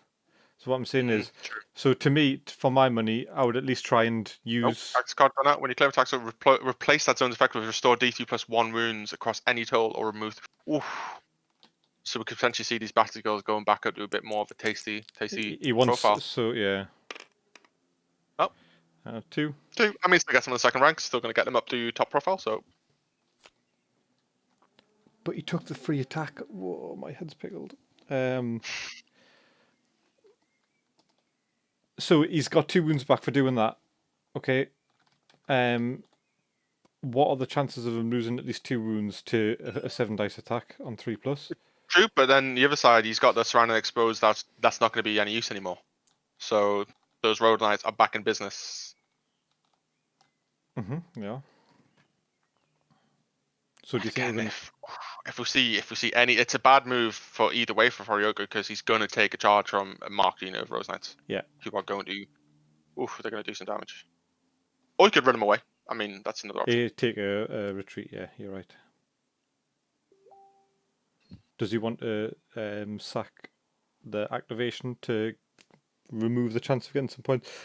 What you've got to remember is that that there's still a unit of trappers there that are potentially going to be getting attacked, and there's a unit of Rose Knights down there with some raiders in front of them. Both of them are chargeable. So Mantis on the. That's three back. Mm-hmm.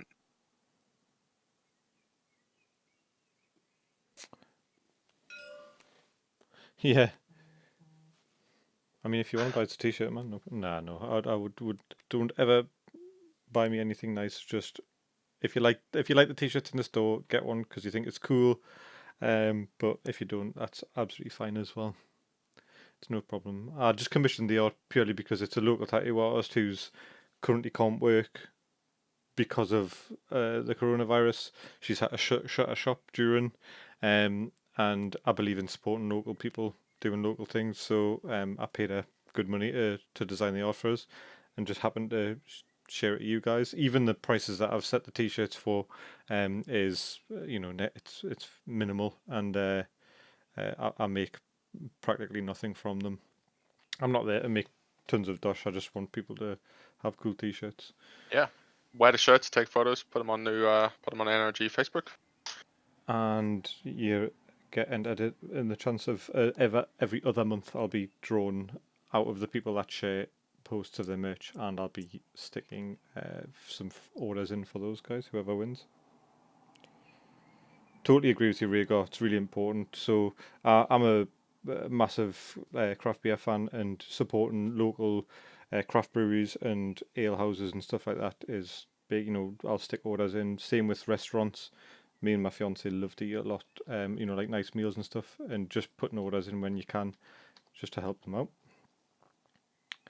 And your local game stores. So this is a good time to talk about local game stores. We use, I think me, Scott, and Mickey all use a local guy called Midland Miniatures, who's always really friendly. And Carla also uses him. He just doesn't pay anything because he just keeps taking the tournament winnings. Yeah. Taking the vouchers. Yeah. So he just waits for every NRG tournament and then takes the vouchers that he wins and buys more poor fellows.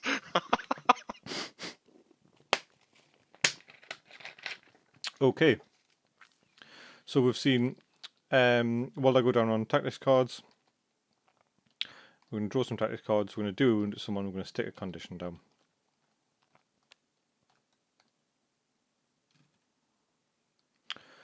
Could you put it on the bear? How many wins has the bear got? 2. So you could have killed it already, but it makes no difference, I suppose. It is going to go down the bear. So this is one of the wolf killing strategies that a lot of people use against dogs. You can pop a wolf after 2 rounds, which is an activation for next to nothing really. But obviously, Walder's a 5-point NC. That's not what you want him there for. what we're paying for. I don't know. Val's going down and attack squad's coming out. The so, endless horde. yeah. Ooh, when you replace that zone's effect with redeploy one previously destroyed unit. This could be big. Yep. So they're deployed without an activation as well. And it needs to be fully within a deployment zone. Is it a flank of a deployment zone? Anyway, within a deployment zone. Looks like Forioku could have turned this around. I still think so. It does say that attachments aren't included though, so we should, we shouldn't expect to see any cut them down.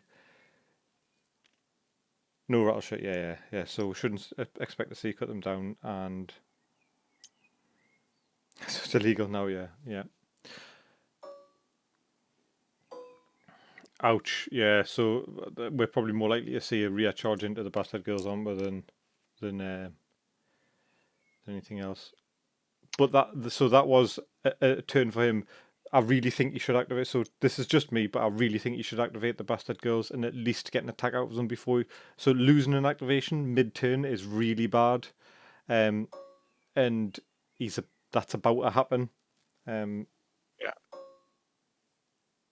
And it's very easy for him to take out that unit of raiders, the weakened warden with the bastard girls. Yeah. Because they've got vicious and they've got 6 dice.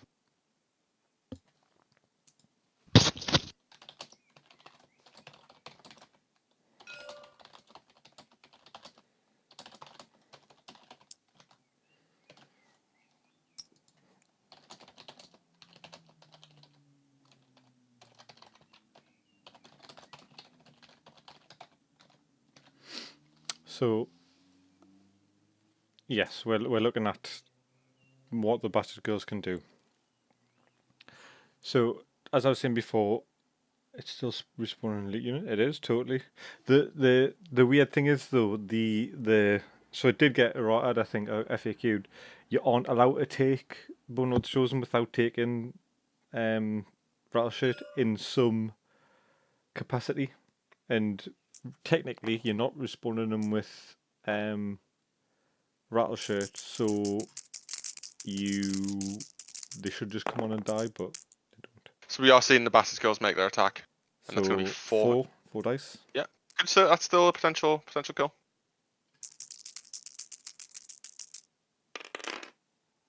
Nope, so that's 3 Nope. dice. 3 deaths, sorry. But we are gonna and then we're gonna see Pine Test at -2. Rhaegar saying this game mode, if you respawn a mark unit, is still considered to be marked. So that would have been a dead unit if you had failed one more. I'm not sure, but again, that's no, it's not. Once the marked unit's dead, it's dead. It's not. It's no longer marked.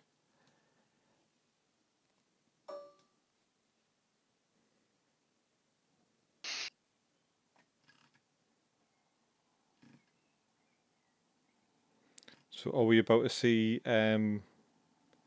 the Harmer Tactics card for the free maneuver after a... Where is it? Diversion Tactics? I have to bring back. Yeah, I think he's used them both.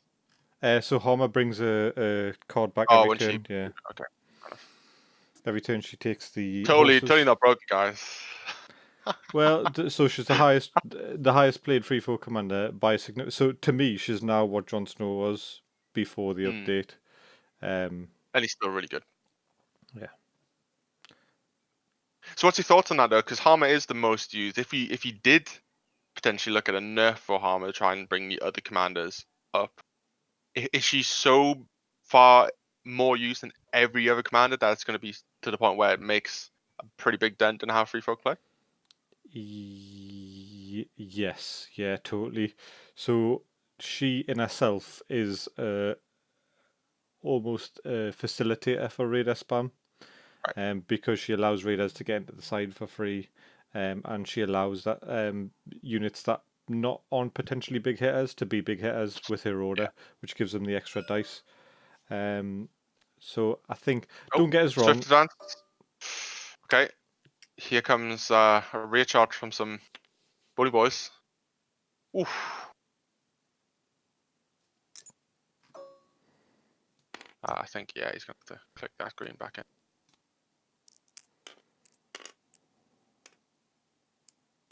Yeah, yeah. So it's a, you know, it's obviously something that he's. Oh dear. So Oh dear. he's still Still in. in. Why is he re-rolling? Oh, because of Swift Advance. So Swift Advance allows you to reroll. Yeah, if you Ooh, own the charge horses, if you Oof. own horses, and it also adds 1 to your movement. Yeah, it's gonna be big. He needs to click that. So not necessarily was part of the plan, in the sense that he fed him 2 points, but you know that card is acknowledged as a good card. Well, that's okay. So he needs to do reroll, but it's still going to be a painful attack.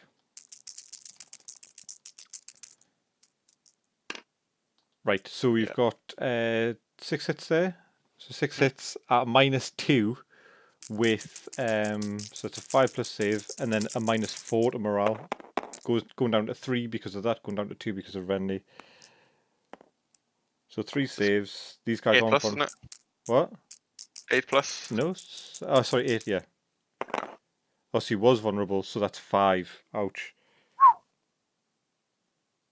He had tossed. Yeah. So he didn't have turn 1 Endless Hordes because he's discarded down twice. I think. It's been great adaptability from Forioku. He was aware that he was going to need the horse at some point to get that to work. Yeah. So we've got a pass, and you get a unit back. There's the Baratheon dice coming in.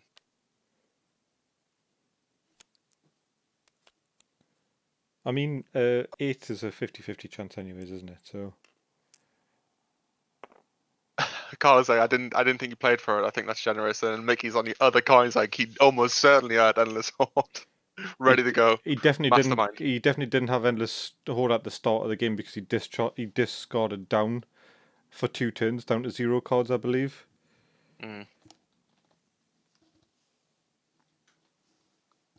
So I think he'll have been discarding down to get Endless Horde into his hand, but I don't think he started it in turn 1 because he had no cards. Yeah, so Ours of the Furies went down when a friendly combat unit is attacked but not destroyed within melee. That may make a free attack if you control the crowns, which he doesn't. He gets his highest stack, but it's still going to be a high stack. Yeah, that is Ours is the Fury. Yeah. So seeing the heal from here and a wound onto here. And should be seeing a 10.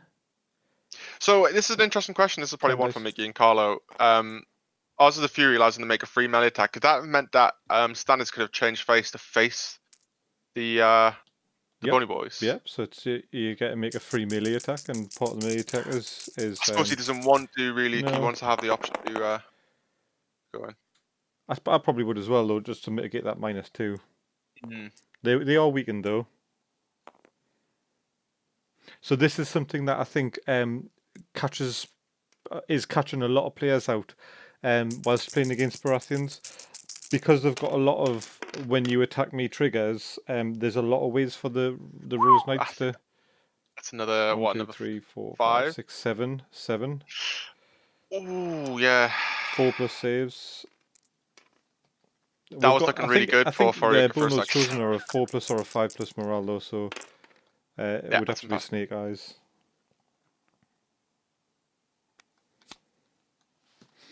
So that was an out of activation attack as well, putting him onto full ranks.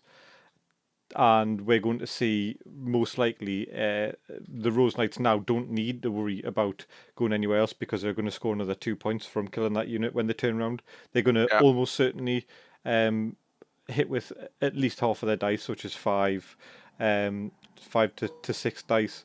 They're going to do 1 automatic damage when they do the attack, and so we're seeing Stannis put down a victory point on something interesting. So I would actually like to. So I don't think I don't know if it ever got resolved with the bear situation, but I would honestly like to see it go down on the one was chosen because they're guaranteed to die. It's 3 points if he kills him as well.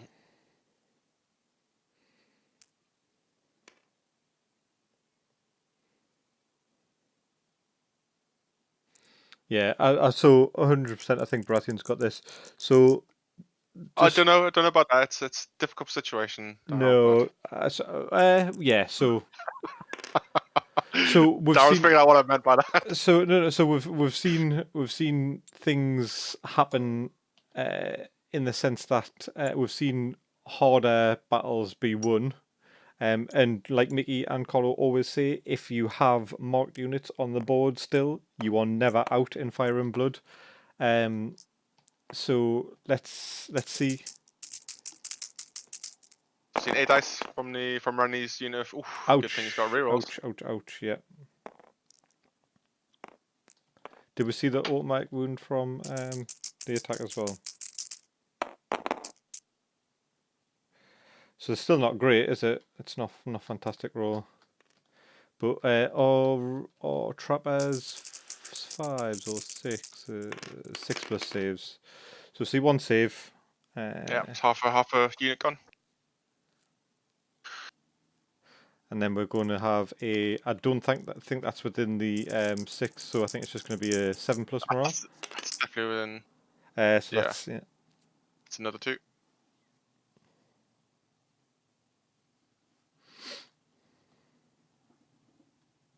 Rennie gives crit. Renly gives crit. What? Extra rank. Yeah. Oh, so he should have got 10 dice there, right? 3, 6, 7, 8, 9. Oh, he did, yeah. Plus 2 at the highest rank, right? Mm-hmm. Yeah.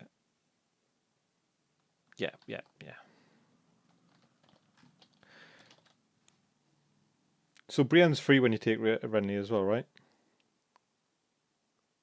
She's a 0 point. Please so. Can someone confirm that in the chat? Like, obviously it would be good to see her used, but if it costs nothing, no. I think right now they can only be faced by cavalry from stocks. I'm removing them.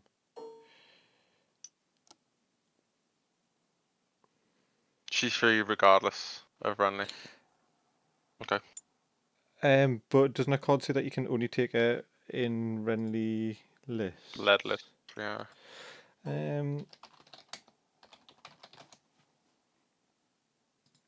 I want to see big Bobby Baz with his hammer. That would be good. He's dead, guys. Why we don't have lady? So let's see. Where is she? Who is she?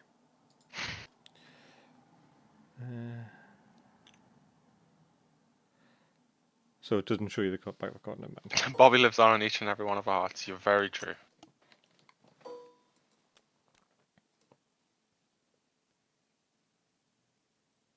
Oh, got it. Yeah, so she's just using. Yeah, but she's a cool model, especially if you've got the Neutral Heroes 2 model. So I would just put her in anyways, just for the sake of it looking good. That pose I was doing in Neutral Heroes 2 box is like the ultimate duel pose, isn't it? Hey, wanna fight? Fight me. It's like the beginning of like a 36 into the 36 chambers. So, actually, I'm just gonna before I start a storm. I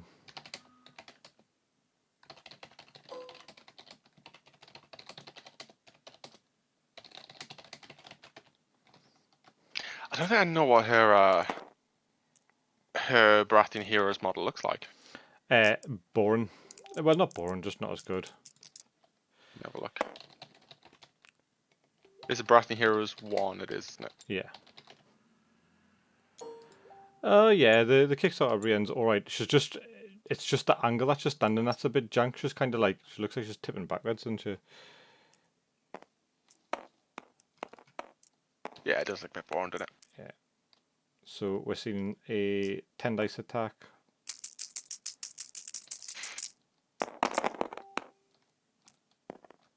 Is that going to be a dead bear?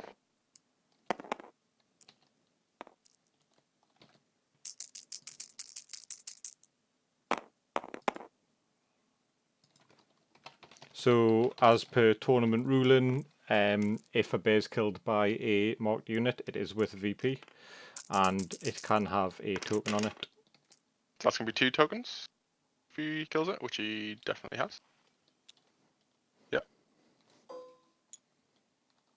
Hey, boo boo. We made a boo boo.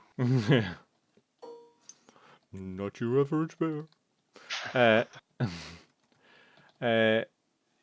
yeah, he's a Stormcrew Lieutenant. Yeah, he does look a lot like a Stormcrew Lieutenant, actually. I might start doing that. In all fairness, though, realistically, I think anybody who buys a unit of Stormcrow mercenaries has just bought 12 Stormcrow Lieutenants.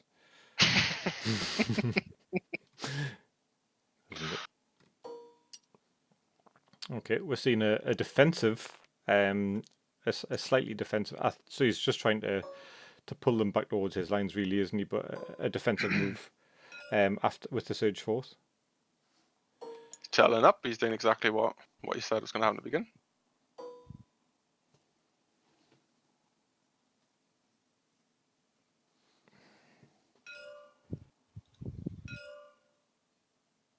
Yeah.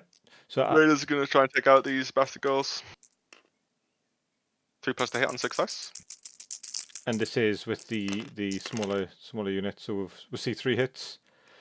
So enough to kill a unit if Stannis gets unlucky. Yeah, it's 3. So what's that going to be? A 5+ save? Yep.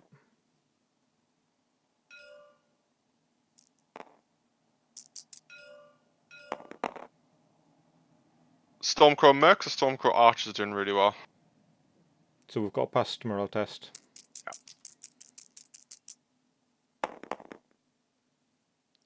Yeah. Was that a panic roll? Yeah, so it'd be nice to see a counter attack. Oh, what we've got. Hold the line. Hold the line. When a friendly. I feel so. So we're doing it because we've got a weakened token. I was going to say this feels a little bit like overkill, but that's so that's 12 dice on 2 pluses now. So this is I feel Dead Bunny Boys. but yeah, but also you know, for redundancy and for the so we've got 10 hits. What's it? 11 hits there. Oh, you only rolled 11 dice. Yeah, you should have rolled 1 more dice. Never mind. So that's gonna have to be 6 dice. Yeah. So it's got to be Dead Bunny Boys, right? Yeah. Oh, -1 from Manson. They're influenced by Manson. Got you. Yep. Dead unit. So that's the 2 points. Another 2 points. That's taken Stannis up to 6. Oh, we're gonna see a 10-0. Oh, we're actually going to see a 10-0. If we see this from a list building point, that means Forioku spent 20, essentially used 20 of his list points to give 4 points to Stannis. Yeah. Yeah. So although that sort of lends negative credence to Mickey's theory, though, of the outmaneuvering. So we've just seen probably one of the best hammer units in Free Folk, in the exact position that I wanted to be, behind a unit of Rose Knights, and they just got eaten alive. They didn't before you started. Yeah.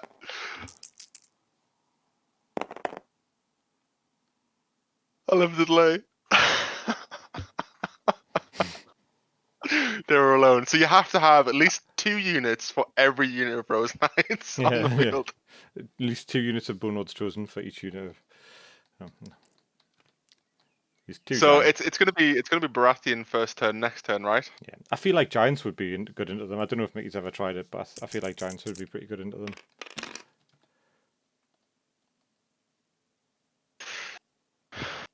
So is this a attack from Cabas, isn't it? Okay. 3 units on a Rose Knight, so you need 3 units for every Rose Knight.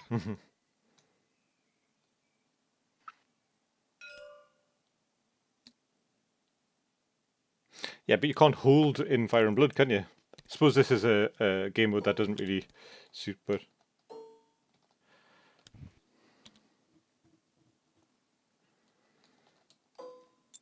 They're like Necrons.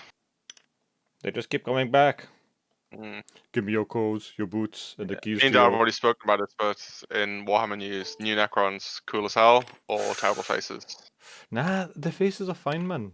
Hey man, Have seriously, you they seen look the like old ones? Like they they're look more almost angry. they're almost no different. They just look bored now, like bored skeleton faces. Yeah, they're bored with your bad pattern.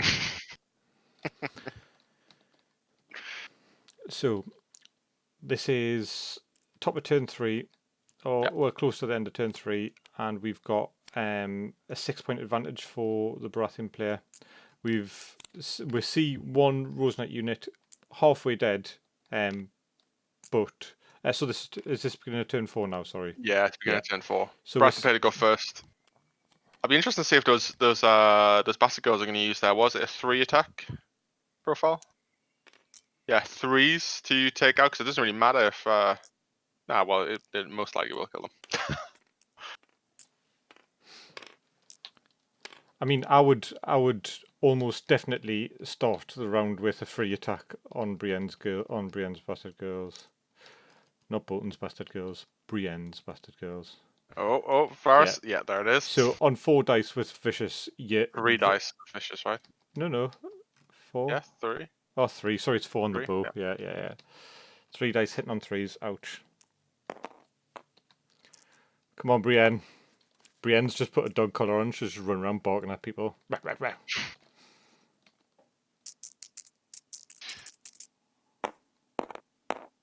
One hit. Let's see. This could be a very pivotal role. I mean, it's still going to be.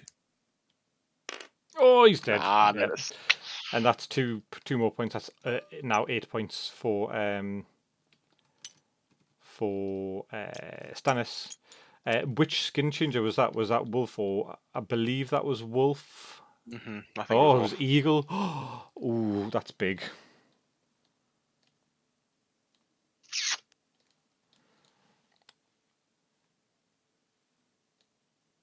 Yes, Mickey, you're right. So if you're losing insignificant units, you just don't care, do you? That's the whole point. What game mode did you play, out of interest? Clash of Kings. All right, okay. So you played Clash of Kings. Okay. I don't know if he did. I'm just joking. Yeah. Was it Fire and Blood?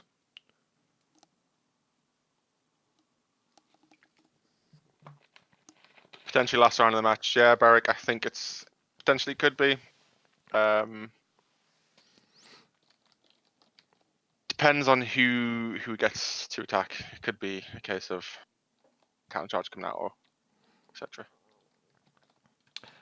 So counter charge for so what we're doing, we're going with steer on the the maneuver. Well, we've seen something before. We're going to take a card back for Harmer, and we're going to feigning maneuver.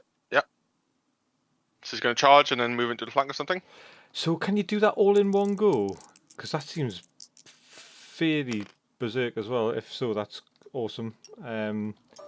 So you can put steer down when you claim the horse. Take a card back and then use the card that you've just claimed back at the exact same time to then do a charge. That's pretty. I imagine it does work that way, really, doesn't it? Nutty. Yeah, it's good. It's just a good combo. Oh no, Mickey's like no. Mickey reckons no, but that's what he's just done. So, well, you better tell him that, Michael, because that's what he did. Is it been FAQ'd?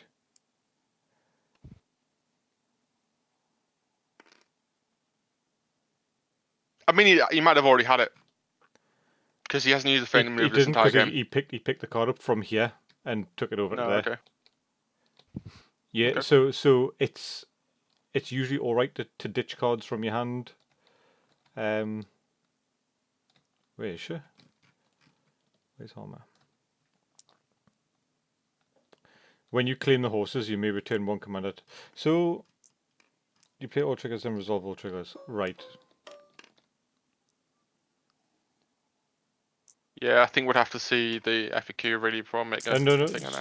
So what they're saying makes sense because you have to declare all your triggers first. No, fair enough. And then I mean, it's resolve not going to make too much difference in this game. It'll be surprising if he even manages to put a dent into those Rose Knights. Well, he's with some getting Raiders. D3 automatic wounds. There's one.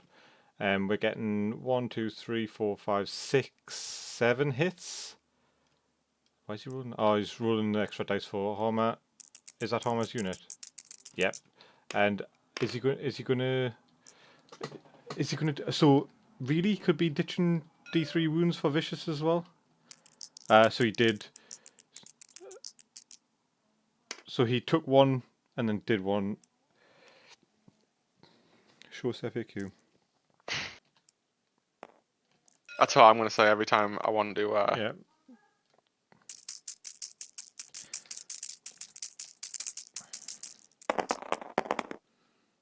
Ouch. Mm. And he's vulnerable. It's not an FAQ, just using trigger time correctly. Yeah, true. So we'll see 6 wounds there, plus the one from Steer. That's 7. So he needs to take one more for Steer. He's also because of bloody That's a hell. pass. Yeah, I was going to say Vicious because of Harmer's Bannerman, but guess what? He just heals one back and gives you one. Can't pop the Bannerman and Harmer at the same time though. Why? Oh, they're both orders. Yeah, they're both orders. Well, he did. When a friendly unit within long range attacks enemy in flank before dice rolled.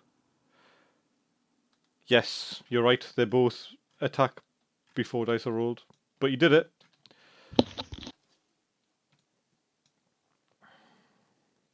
So that's two illegal plays he's just done in one turn. I don't feel so bad for losing to him now.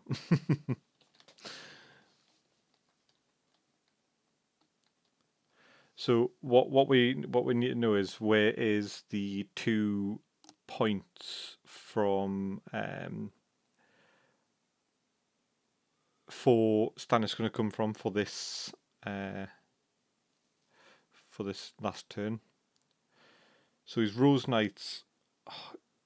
It's a shame that he didn't have another counter attack, because I think a counter attack from the Rose Knights plus. So we're looking at. So he's first player, so you automatically get the ability. Wound to the trappers. Oh, just a 1. Taking 2 cards. So I'm presuming he's fishing for some counter-attack style cards. We're going to see most likely a charge from. Can he do that though? Yeah, you can, because you can fit 100%. Show me in the rule that you can declare to play a card that's power. MJ, are you a free folk player?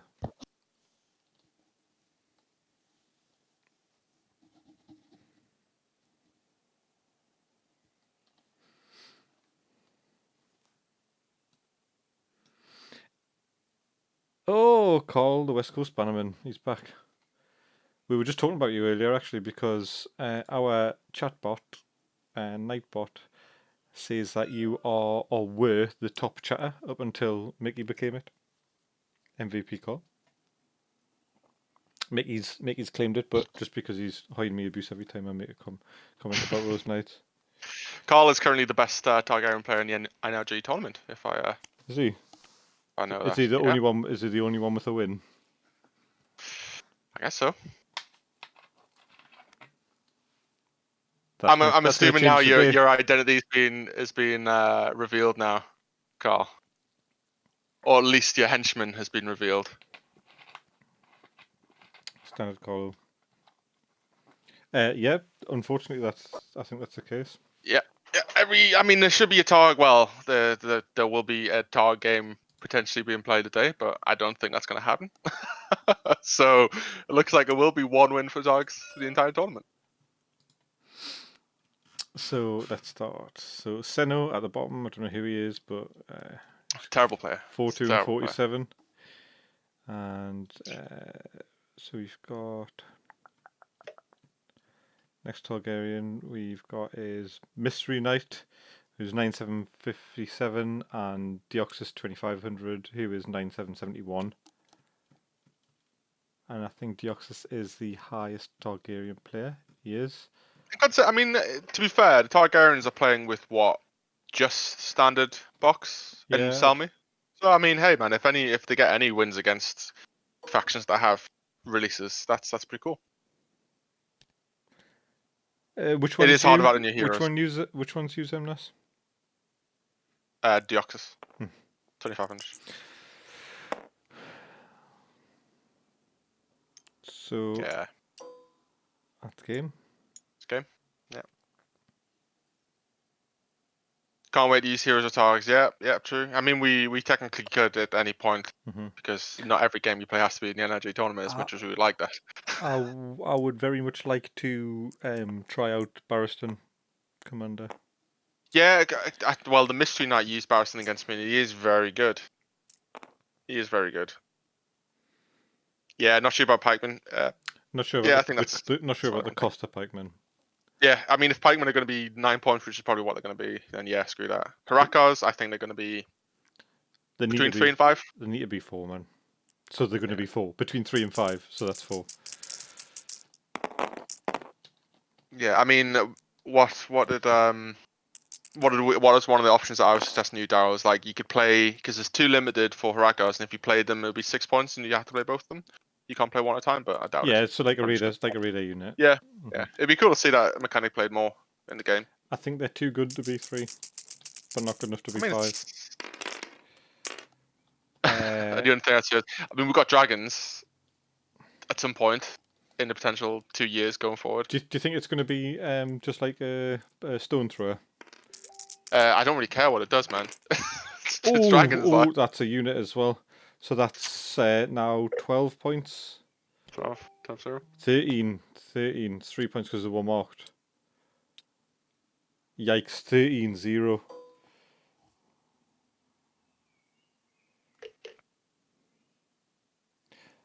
Fragar's definitely on too good to be 4 points, like.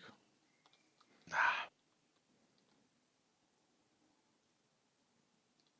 But that being said, they're definitely not too good to be 4 points. But let's be honest, the rest of the Targaryen forces has proved. Yeah, so you've got you've got to not think about them as an individual unit, and you've got to think about the rest of the faction as well. Yeah.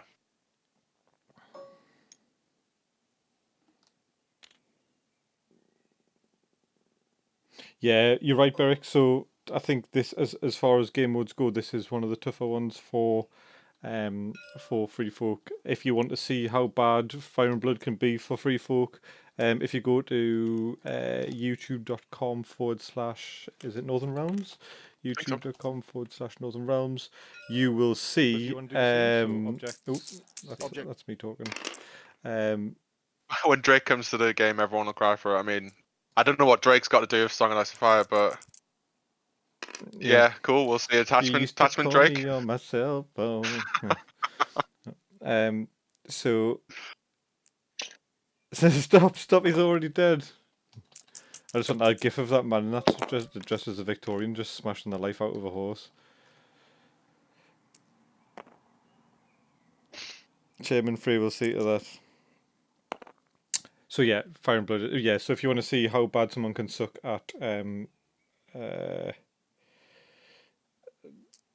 Fire and Blood on Free Folk, watch the the YouTube video that we've got, which was one of our live videos before coronavirus started, and it was Carlo. So it was Seal Clubbing already, but then it was Carlo playing a Tyrion control list in Fire and Blood against Free Folk, where I had. Oh, we got 2 points. 4 points, 5 points. How did we 6 get points? 6? How did we get 6 points? I'm not sure. Oh, you killed the marked unit of Rose Knights. So you must have had 4 VP on that. What?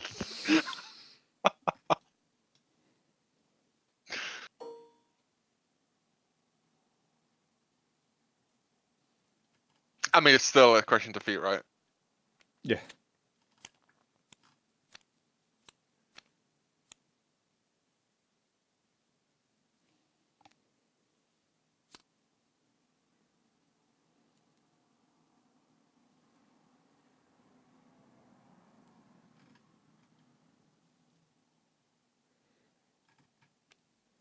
Now he just needs counter charge, which would be absolutely bizarre, and then just.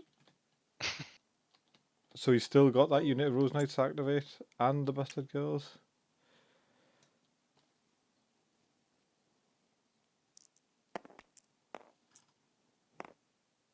So he scored 3 VP because it was a marked unit and a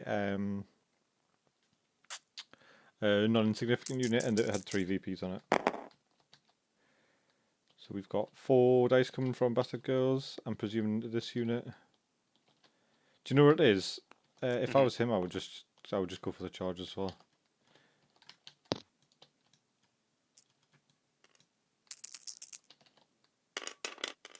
That's a failed morale. Yeah.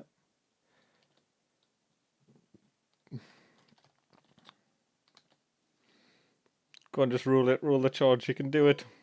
Oh, he's not going to.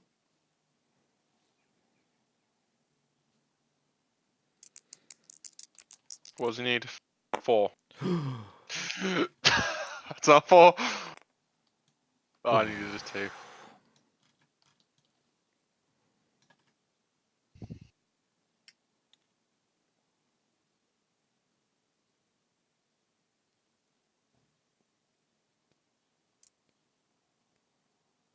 Yeah, I know.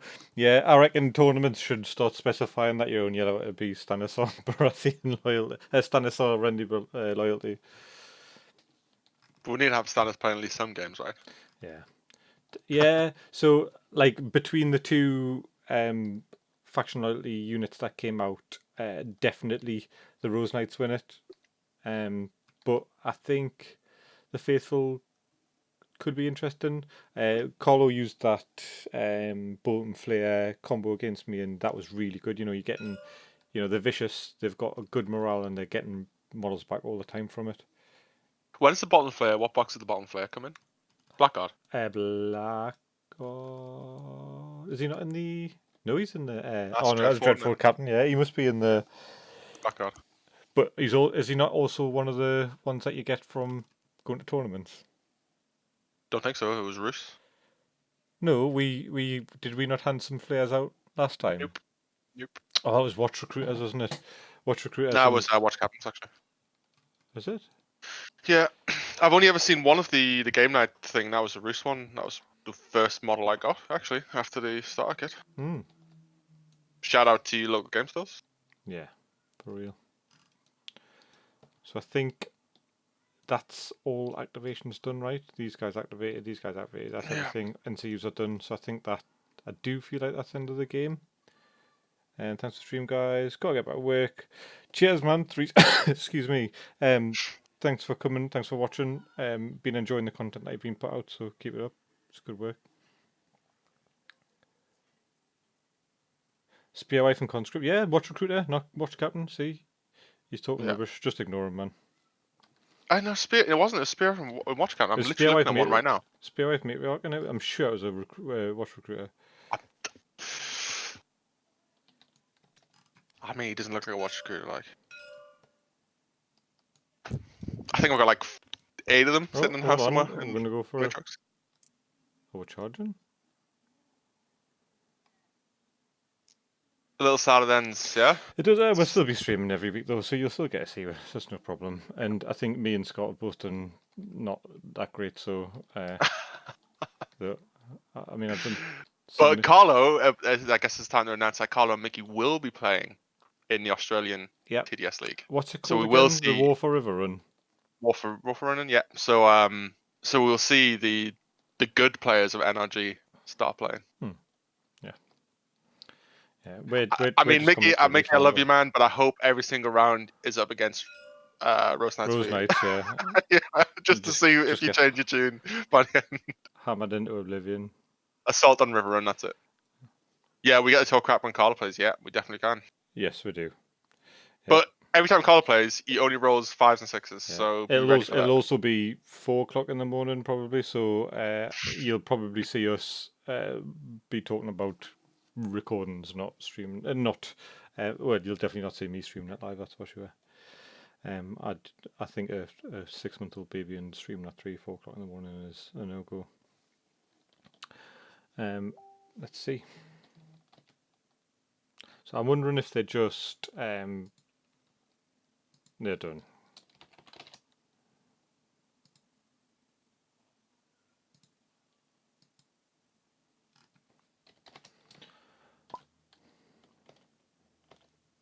We'll go Discord.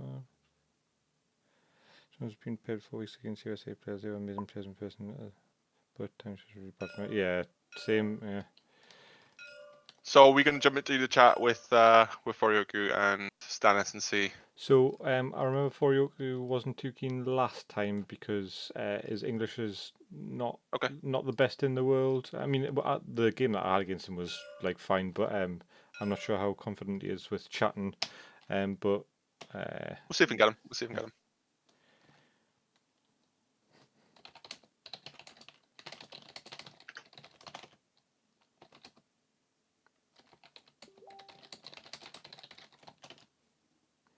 Just give us a couple of minutes, guys. Yeah, Rhaegar's saying it's difficult to align your time zones with players from around the world. But again, I mean, I personally had problems with it, but we've seen the first international song tournament, and it's been cool to see everyone kind of get together and really try and make these games work. Players I played against have went above and beyond to make sure they've got a time that can scheduled around what I do. Yeah, totally. Likewise, I've tried to do it's be as open as possible to everyone I've played against, and it seems to have worked out really well. We've seen very strong players come out of the woodwork, which we generally hadn't seen before. Like Brett Lanfer, he was obviously very well known. We had Lockie Carter, again, very well known. But when I've seen these other players who are sitting in metas around the world, proving that they can compete, play with the big names. play with the big boys. Yeah. Cool. Well, it looks like we're not having much luck in the way of and post-game interviews, so we'll just call it there. So, yep, we're going to see Baratheon versus Stark final game. So it'll be Ariakis versus Stannis 1000 Total Commander. Should I jump into the voice chat with them and just Yes, just go for it, man. Go for it. And so just the parting sort of spiel as per usual. Thanks for coming. Thanks for watching. Thanks for the support and helping get the numbers up. It's been really good. Rhaegar, one of our viewers, will be able to tell you, he was around when we're having like 4 or 5 people watching. So to see 40 plus is just absolutely fantastic. Make sure you follow the channel. Make sure if you do have a free Twitch Prime sub, which you get free with your Amazon Prime, to use it on the channel if you want to, if you like what we do, because it really helps with.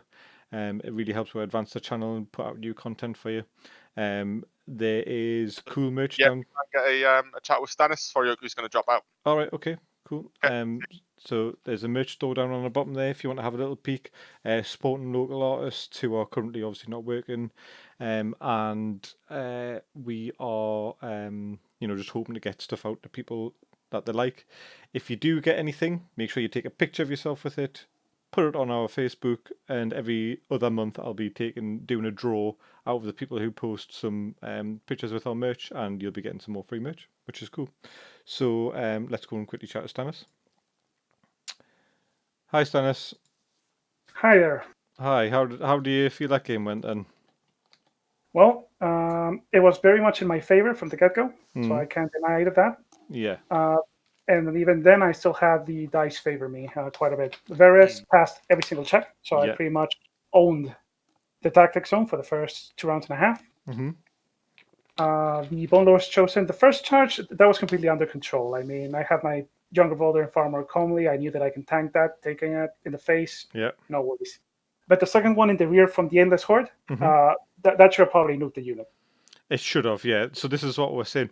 So this is something that we're seeing quite a lot with Rose Knights as well. That if they manage to survive an Alpha Strike, they whittle back. They worm their way back up to being a really effective unit, which you did, and securing yourself some good points from that. So well done. We said on stream as well. I mean, that was a 10-point unit you tanked, killed, and then it came back and you tanked it again and killed it again. That it was essentially 4 points, 4 VP for you, simply to just sit your Rose Knights and take charges essentially.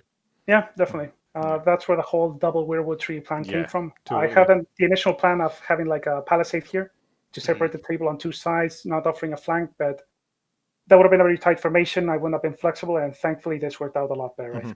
So we spoke quite a lot about how you had deployed in a line, but over the first turn, you managed to sort of almost wheel your formation round, so you kept that battle line and you just moved the left flank up and sort of took everything to follow it, which was good. Also, I think I was interested, you marked the 2 units that were furthest away from you. Were you hoping to just try and keep those out of the fight for a little while? My expectation is that the Bastards were going to go raider hunting. I just didn't expect them to fail so miserably at the first raider attack, because they usually should be able to nuke a raider, or at least leave it tremendously crippled. Yeah. But then to my surprise, my opponent just went in on me. Yeah. So sending one unit to distract for the other, I can see that. But sending both in, I think that was a bit of a misplay, especially without having a group assault to sort of punch it through. Yeah. I also have to say that I really like that he went for the wolf. I think the wolf was a good pick for an animal companion on this matchup because of how Rose's Knights work. Yes, so this is something that we discussed, but I only rolled a fucking 1 in the whole damn match. So this is it, yeah. So we discussed this at length, and in the chat there was lots of naysaying about wolves.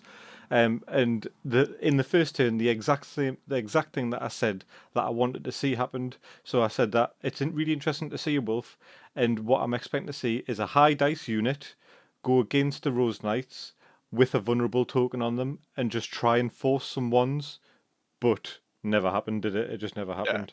Yeah, I think you rolled 2s on that one. I was like, oh. Yeah, it was all 2s. I mean, that's basically what happened when the bowlers went into the first Rose Knights. Yes. Took it to the front. I saved on 3+. Yeah.